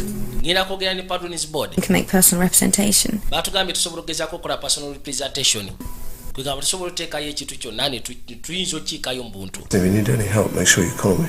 Bw'oba olina obuyambi bwonna bwe weetaaga ku nsonga eno nkubira. Anti ye. Night, Mark. Weeraba Mark. Good night, Jane. Abazungu bo bagenda wala. Ne waba muntu omu basobola okugezaako omulwanirira. Wane wamwe bakwata kumi e China. Wabula teri yalinnya nayo. Agenda okuzza amaaso kwe kwekkaanya. Waliwo amawulire agafulumye. Protesting against the detention of Agenda okuzza amaaso okwekkaanya nga gafulumye waabwe mu Bungereza. numbered over 1. Baali bagamba akakadde kalambirira kakutte kubo katandise ogezaako makinga ngo gasseko n'okwekalakaasa. Personally, on behalf Ku kkubo lya Bungereza oba makubo ga Bungereza. square being Ku ekyo ekyatuseewo ewaabwe mu Amerika. moved in to lift protesters out of the road. bantu baabwe abamu batandise n'okuttibwa bali beekalakasiza.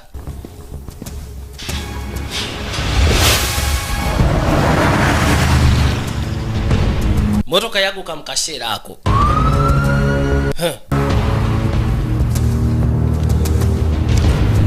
Rodi yatandika okuyisa amaaso mu fayiro. Tanaba kumanya kiki bano abagambibwa ba security committee kye basazeewo. Genda okuza amaaso nga Capitol Hill yino wano.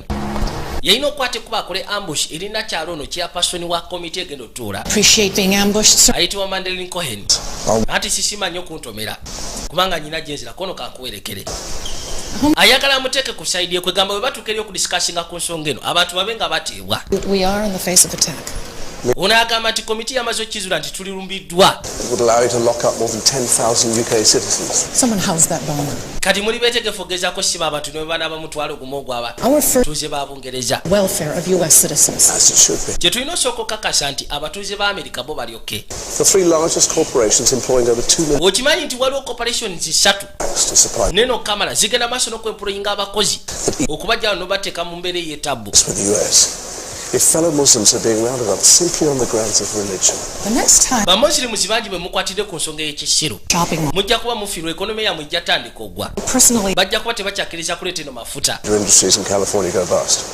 If God forbid the Middle East stops supplying America with oil. Okimanyi nti Middle East ejja tandika okulekeraawo okusapulinga America ne oil. Are you questioning my motive? Simanyi otandise ogezaako okwemulugunya mu motivu yange. Citizens. Nkakasa abantu bange kubeera safe. Through this act, where does it end? Kino bwe munaakisindikiriza kigenda kukomawa. In America. Abasiraamu, abakatoliki, Jews. n'abaju. Jjukira akaju. We're well aware of the Reichstag fire decree of 1933. Gwe tojjukira biki ebyatukawo mu 1933.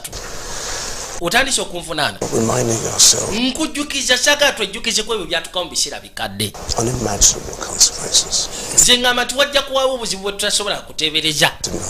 Bwe tunaaba ensonga zino tutandise zikwatirira ku ggwanga oba na ddiini. Nkusaba ensonga eno gitula mu butunuzi. Baamugambye akubuuka kwata obubi bwe. Ke kati ya pasoni kasekubita komiti egenda okutuula. Bw'okakwata obubi kayinza okukuluma. Ne batateebwa okumala emyezi nga 8. Ne bw'oba okakute bulungi tomanyi oyinza ofuna omukisa. Nga bagamba FBI, Forensic Laboratory, Washington DC, Kabaka yajja, ono yayitibwa Nick.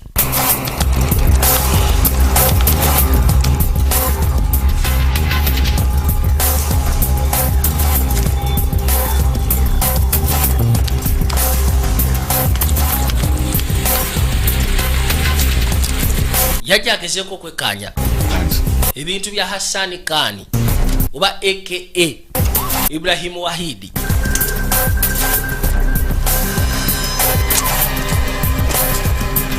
Bale bagenda maaso n'okwekkaanya ebyo bamukuŋŋaanyizaako. Kwe kubaako byanoonyereza. Bw'amaliza n'akwata ekkubo eyo n'avaayo. Tali ajja ebbali ate mu yafeeseemu.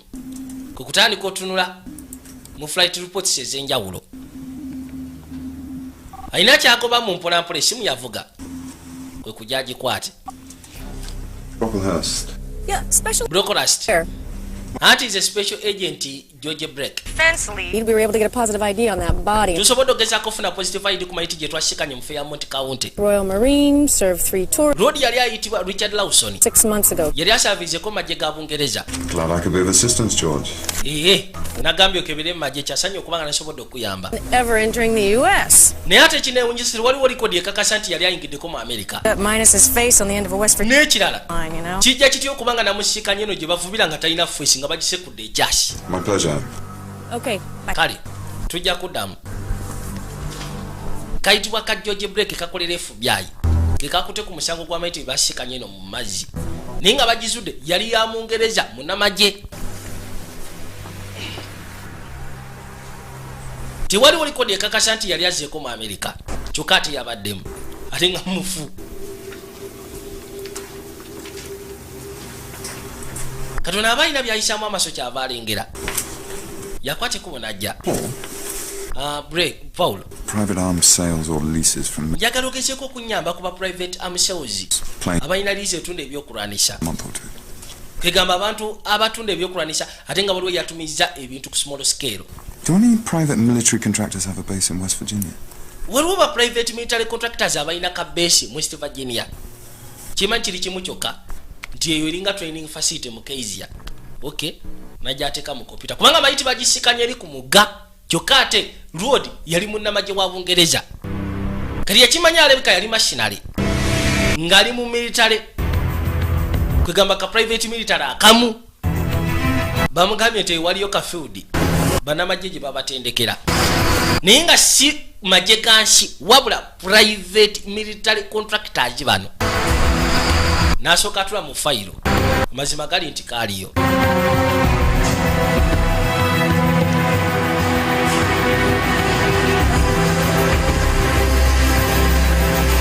Bagenda maaso n'okwetegeka. Waliwo ekimotoka ekyakwata kubo ne kifuluma. Kuliko okusirinda ogunene okukamala emabega.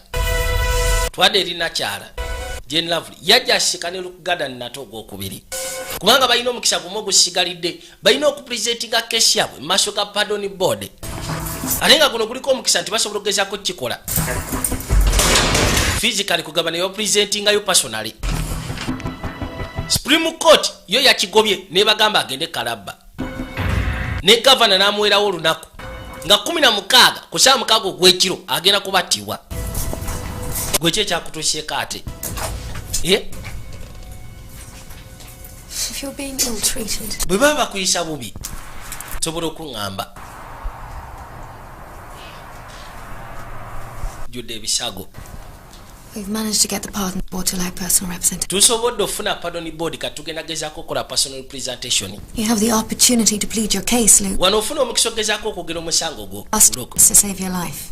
Kino kisobola ogezaako taasa obulamu bwo. Tanyega. I'm getting really fed up with this moody. Naye bino ntandise ogezaako bikoowa. You're getting off on all the attention. Olabika kino ekintu ogenda nakyo n'okigendererwa. You've decided you're going to die with a needle in your arm and an... Osazeewo ogenda kufa bufi bw'otyo. N'empiso mu mukono. The street struggling with the rest of us. Nandiyagadde nkuze kuba at least obonebone naffe. Tell her my mum. Well, mbulira ku maama wange. Thank you, Mum. Mama wo mwagala siganye. Mukazi mulungi bambi. Kubanga afaayo. You do. Kati gwe kikole. What? Eki? You talk for... Gwoba presenting a case yange maaso ga pardon board. Ate gwe. I didn't give off the best impression. Tolaba nti nkuwa best impression nze sinagendaga. You better, Sam. Ate bano ba Sam Livingston. Abo saagala. Njagala gwe obwekikola balimba busabusa. Kubanga lishiko kalazo omutima. Nguvudde ne kubali abefula nti bafaayo. Akagambye gwe obwekikola. Genda presenting a case yange maaso ga pardon board.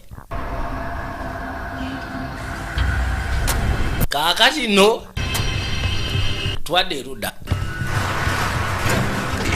Waliwo ebigenda maaso n'okukosibwa.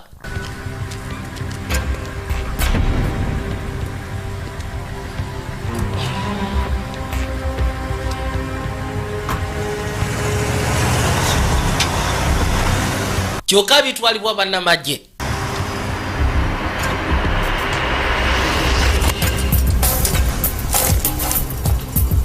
Kabaka bw'amala ogezaako tegera information gye bamuwadde. Yajje bali n'asooka afuna passport.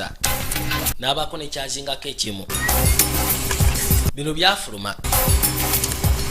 Waliwo ate byafunye ebirala bikwatagana kwa Hassan Khan, Ibrahim Wahidi. N'asooka bisayisamu amaasawo mangu. Kena akwate ku balumba omunene gyali. Right, we're inside the Telegraph today. Sorry to interrupt. Munasonyi obayingirira bana nyina gyendaga kasooke malize ensonga eno. Kulese kwetala avuddewo. Last night, I had sight of the bomber's house. Ekiro kyajjo nasindisa ebintu byono mu mutezi wa kojja. Nyina information gye nafunye. Correspondence to known and suspected militant groups, pages of Islamist literature and Turkestani. Kigambibwa talina connection ku bannamagye bonna. Lester, 1981, the son of Central Asian immigrants. Yazaalibwa waffe mu linnya lya Hassan Khan mu kibuga kya Leicester. When he re-emerges, he's using both identities. As Khan, he's a freelance. Bwe yakwata ekkubo okuva ewaffe ng'amaze okubula okumala emyaka nga 8. Abadde akozesa amannya gombiriri. Hassan Khan ng'ogasseko ne Ibrahim Wahidi. Kati Hassan Khan yalikozesanga ng'atunda antiques mu Europe wonna. think you want to hear this. Oyina owulira gano. Can never really detain. McMinister agaanyi ensonga y'okukwata abantu. Any moment now. Kati aba security committee bo bagenda kukola kiba basazeewo kikono simanyi. McMinister akolanga Anthony Geno yensonga yabadde agiganyi ey'okukwata abantu. Kati abuuzizza aba committee bo basazeewo kikono simanyi bafuluma bufulumi okuva eri mu kakiiko. Nakyala yajja Mandarin Cohen. The Homeland Security Committees of both houses are ever mindful of their duties to protect the citizens of this country. Yabagamba nti Homeland Keep the land we bagezaako kakasa nti abantu bakipinga safe n'ebisigadde nga bwomanyi. that may impact on our freedoms in the future. Wabula kyo kyetugenda maaso n'okukola kiyinza okuleeta okutyabula eddembe lyaffe gye bujja maaso eyo. Detention of persons based solely on abantu tebateekeddwa kukwatibwa na kudetainingibwa nga tusinziira ku ggwanga mpozi mugasseko n'eddiini. We propose checks. Era kati kyetugamba tugenda kukola checks. Leaving the US to be tightened. Ono yawulira obusungu. Procedures for visa applications. Cowards. Abatiitizi bano ku mbaavu. 30 minutes. Bwe bagenda zita. On all flights to be reinstated. Nyonyi zonna bazikiriza ziddemu zibuke zigenda mu Ngereza. Ono olulumba lwe yakoze ku Madeleine Cohen chairperson wa Security Committee Board. Okay. Sebo yataddewo effect y'amaanyi. Accommodation. Kubanga yamugambye singa musindikiriza ensonga eno mumulowooza kinaakomawa. Consul. Basiramu bakutte bakatuliki abajju jjukira ebyawo mu 1933. Yino genda. Bonna bateereddwa ebibiri abadde bakwatiddwa. Niyakwate kubo yeyongereyo. Deputy we ayitibwa Firu. Yassa n'ekikkowe. Lubadde lutalo kwega abantu ebibiri. Tekuba muzannyo.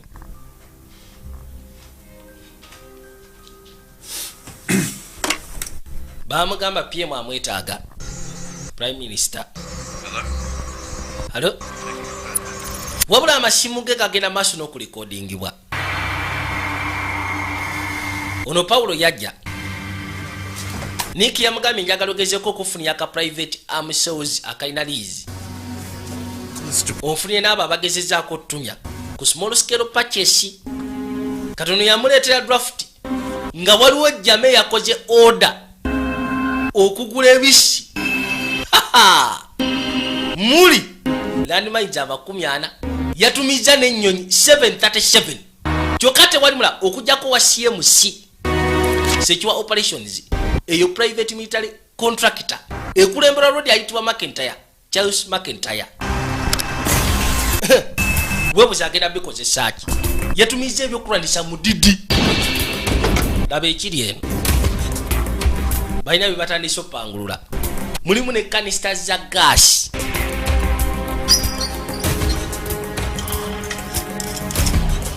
Ne bakonekitinga bulungi.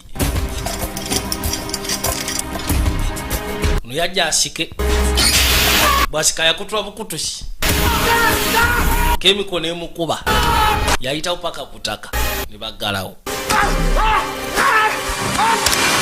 Kayino kemiko si ya muzannyo.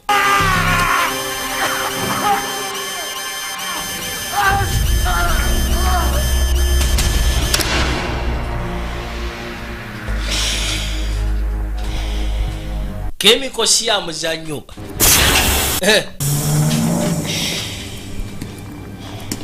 Ono yasooka n'akwateko bagezeeko okwekkaanya. Badde mukozi munnaabwe yamukuba n'ekyasa omumaliriza. Yafande mwennyini tanaba kumanyika.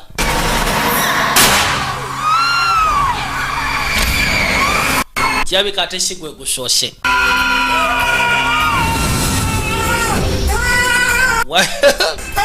Unaamulosera omulota yakuba emiranga. Take it easy. Why chikwate empola? Just breathe. Njagalo se. Hey. Gezaako okusaba kimu kijja kubuke. You're good now, Luke.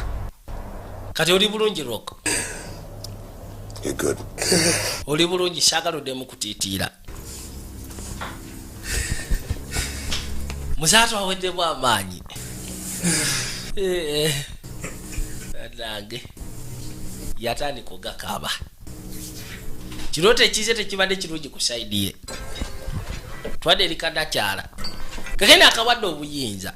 Ke kaba kapresentinga kesi y'emaaso ga pardon board. bali basabula viso ntabayisiga ababusabusa. Get in the bed. Sure. Yajja afunako okunyako okubiri. There you go. Matthew Wise yajja. I've been rereading Luke's file. What did he do after he left the army? Mbadde ngezaako okusoma fayiro naye nga simanyi kiki yakola oluvannyuma lw'okuva mu magye. Vague. According to Luke, he was traveling mostly. Yali atambula nnyo. For a bar fight in Bangkok, and mu Bangkok mbu yakubako omuntu eŋŋumi mu bbaala. Oli akuuma kyava ajja. Can I get you beer? Nkufuniye kabbiya. Munange sinywa mwenge. I want to say a few words on Luke's behalf. Nandiyagadde okwogera ebigambo ebitono ku behalf ya Luke. The guy who's mu maaso ga Patton Board. I'm the guy who prays with him. Gwogenda omwolekera okufa kono nsaba naye buli lunaku. Wamba weebale. Gardner didn't kill those two girls. Kati okakasa otya nti teyabatta ababiri? Nze omutemu omumanyi bwe mulaba. Onoosonyiwa ogezaako okwemuluganya species. You condemn every. Obukugu bw'omu kino. You ain't gonna have many left out here. Naye nga tukimanyi nti mukambwe. Kuno bw'oba waakusiba buli musajja olw'okubanga alina obuzibu era nga mukambwe. Eggwanga lyonna oba ogenda ddisiba. Ono omusajja si wa tabbu. Agambye nti ye asobola okulaba omutemu bw'aba amulabye. Naye nga kirabika Lodi si mutemu. Wait. Wamasooka olinde. Matthew's on our side. Matthew. It's just even a bit of a... Tali bulungi. Bise ebisinga amanyi okuba omutumbaavu. It's fine club, eh? Have you stood up before the pardons? Wali otuddeko mu maaso ga Patton Board? Nedda. How many years have you been... Banze banga kimukomera. Myaka 21 nga asavinga mukomera. Luke? Lwaki olonze Luke okugezaako okubeera ku sayidi ye? Two ways on death row. Manyi kirimu engeri bbiri omuntu ogenda ku death row. You serve them their food, you pick up. Bwe bukeera ku makya n'omwetikka okumugyayo omutwalo muwe emmere. N'ogenda okimaka kyekeke ekibeeroke. Wabula eky'okumuta. Their fear in my pores. I'm not gonna let them be defeated in death like they were in life. And Luke's troubled. That's why you take care of him. Luke alina obuzibu kyekyo lwaki oyagala omulabirira. See it for myself, Vernon. Kubanga nange nkirabirako nze kennyini tali mu mbeera. That man carries a terrible shame. Oyo omusajja aliko oba mizimu oba kiki. Mbw ali haunted. Omusajja yeetika obuswavu bw'entabbo kamala. Nze mulaba amanyina okuwawamuka mu kiro. Ekimwowamula si baana be yatta, wabula waliwo ekirala ekimwowamula. Ate nga kirabika si kirungi.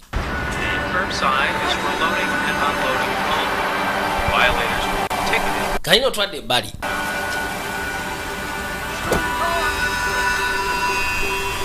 Niki yakwata ekkubo n'asembera. Kati asoose n'addako ebungereza. Twadde erina Kyala Caroline. Hanley.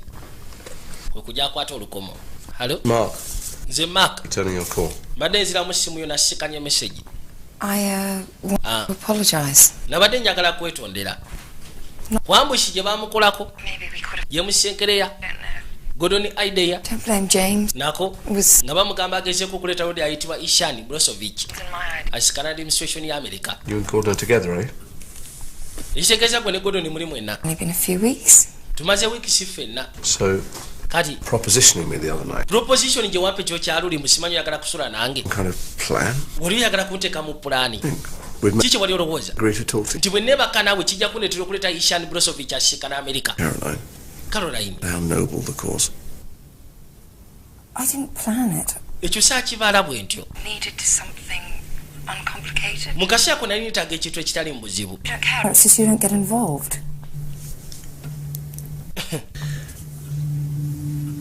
Have they said when you can take your father's body home yet? Balina kye baayogedde ku mayiti ya kitaawo. Nedda. Masimu ga Lodi bagawulira.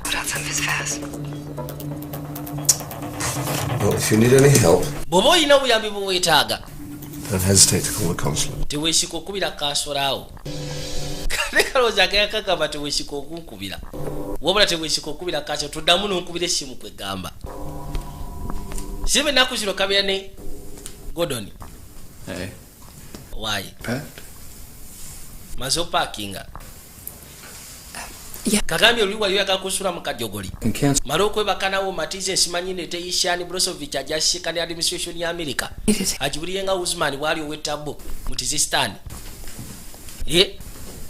Kamugamba si kye kyali ekibalo. bafubanga bwe basobola bagezeko kakasa nti Usman ava ku bukulembeze. Twada ku Heathrow Airport mu London.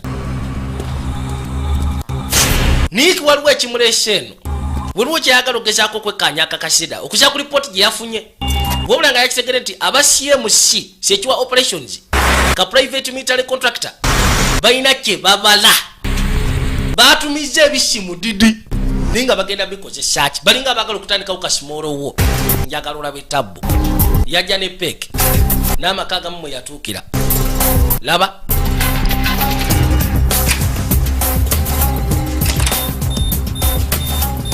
yagulawo paka munda juira mu ntandikwa mu kitundu ekyasooka Anthony Hanley taata wa Caroline Hanley yamukwasa briefcase mwali mu schematics za device emu gye tutandaba kutegeera kyukanga twodi bamukana n'omugamba nti beetaaga kwegamba switch ziringa detonators nga 10 Katonda alina kyaze okwekkaanya.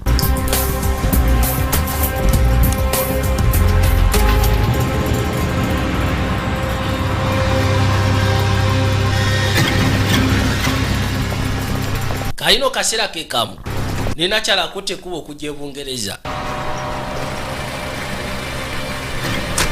Caroline Hanley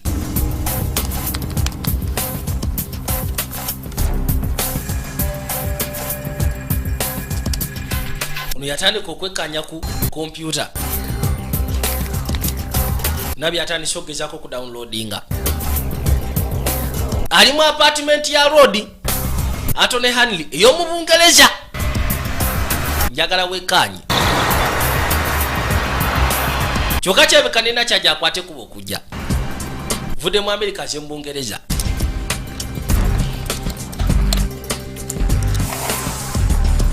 kyava gulawo anoonya kyonna ekiyinza okugezaako okubeera ekyomugaso kwegamba badde ne believe nti Hanley yali connected ku nsonga zino.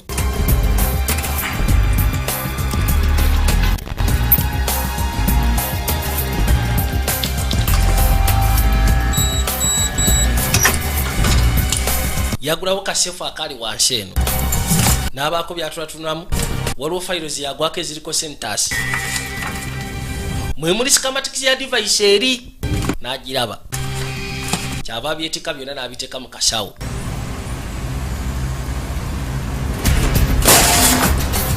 kati bino yalina okusuula kirage nti omuntu eyayingiddewo yabadde munyaguluzi buzaabuza bino n'ayiwa nazaamu koodi n'akwata akasawo ke bulungi nnyo kwekwate kubo yeeyongereyo alamu yeeteekako nakyalagenda okwate kubo okujja ku luggi lwabwe lwali luggule iye kyava akwate kuba ayingire munda yeekkaanye kimanyi bw'atabawo kitawe yatera okubaawo kyokka ate kitawe mufu genda okuza amaaso nga poliisi yatuuse dda bagenda amaaso n'okwekkaanya byamugwako bugwi omunene amaze okufuna kyonna kiyeetaaga Nick oba Nicholas Blocolast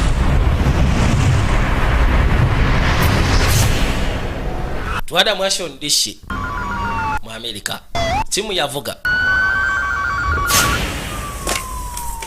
ono yayitibwa Charles McIntyre yakulembera CMC operations. Thanks. Kali webali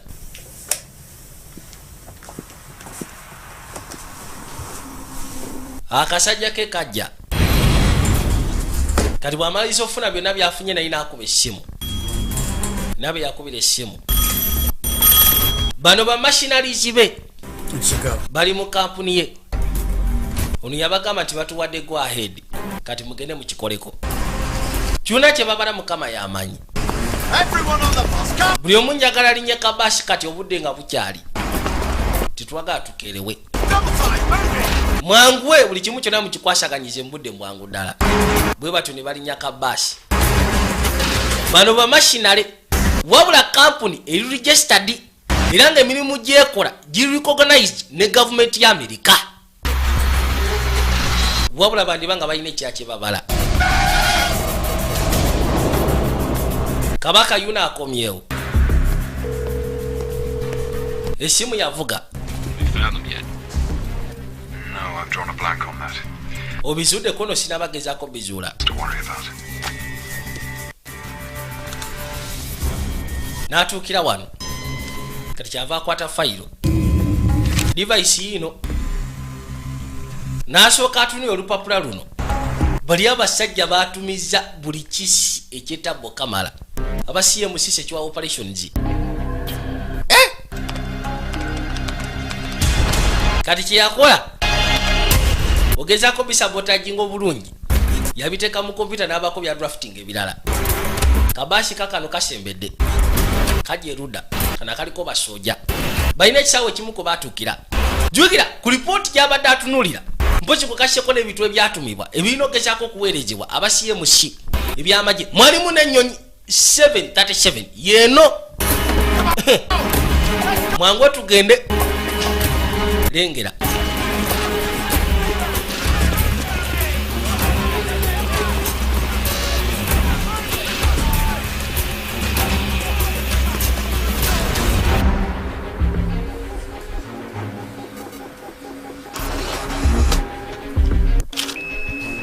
kati bye yali afunye yakwate kubo n'agezaako bifa kashingira kano ka FBI Special Agent George Breck bwe kabiyisaamu amaaso ne kabyekkaanya kamanyirawo tabu yennyini yabikasindikidde naye nga tataddeko ndagiriro eyo babivaawo babivaawa naye nga bikasindikidde n'akwata ekuba okudda kyava ggulawo boyfriend yaliyo kano ka Christopher Styles kanda secretary kabira kulisegererwa secretary of defense wa America lini wana Shut up. Gwe sirika Kiss. ompeka kiss baby ayaya boy we nkushikana kuba akabazi mukasira ka twade bali ke airfield akamu bano batandise okugezaako kutika kanisters ziri mu gasheri yoneta nabageza kumanyika naye nga yatabo kamala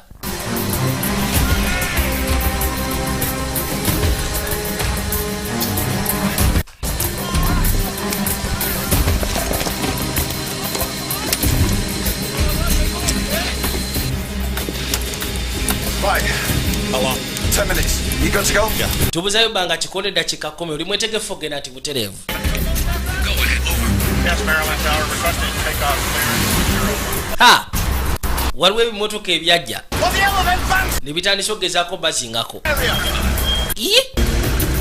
oli yalaba kimotoka n'asooka yeshika FBI mukawashi ha gano majje yashi ne bitandika wewe afanda panuye yuna atandika laba tabu bino bishaka kahebwe kunjingako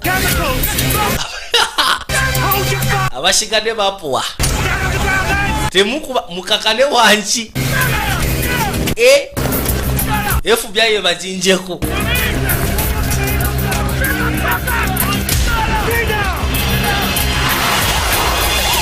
afwanda batandika ne basoka bamuzingako gwesebo kakana bana temuta namwe yaira kupopoi ne banyweza nga nakyala kwali George Breck Special Agent George Breck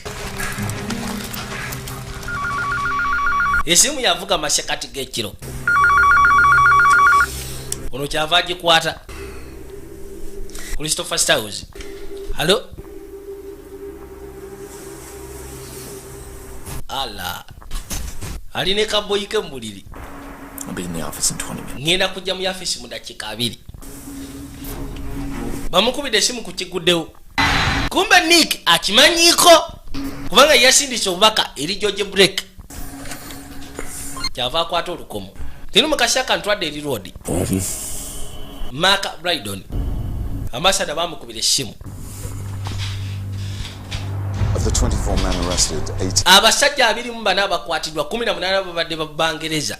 US Customs Operation, 1 fatality. Abeefubyayi be babakute omu ye yatiddwa. We're about to board Abeefubyayi babiri balumiziddwa. 737 transport plane. Okimanyi nti badde balina ennyonyi 737 nga gye bagenda okukozesa otambuza buli kimu kyonna. Babadde balina ebisimu didi. These guys were to fight a small war. Ebisi badde balina badde nga abetegefu gezaako okulwana ka small war.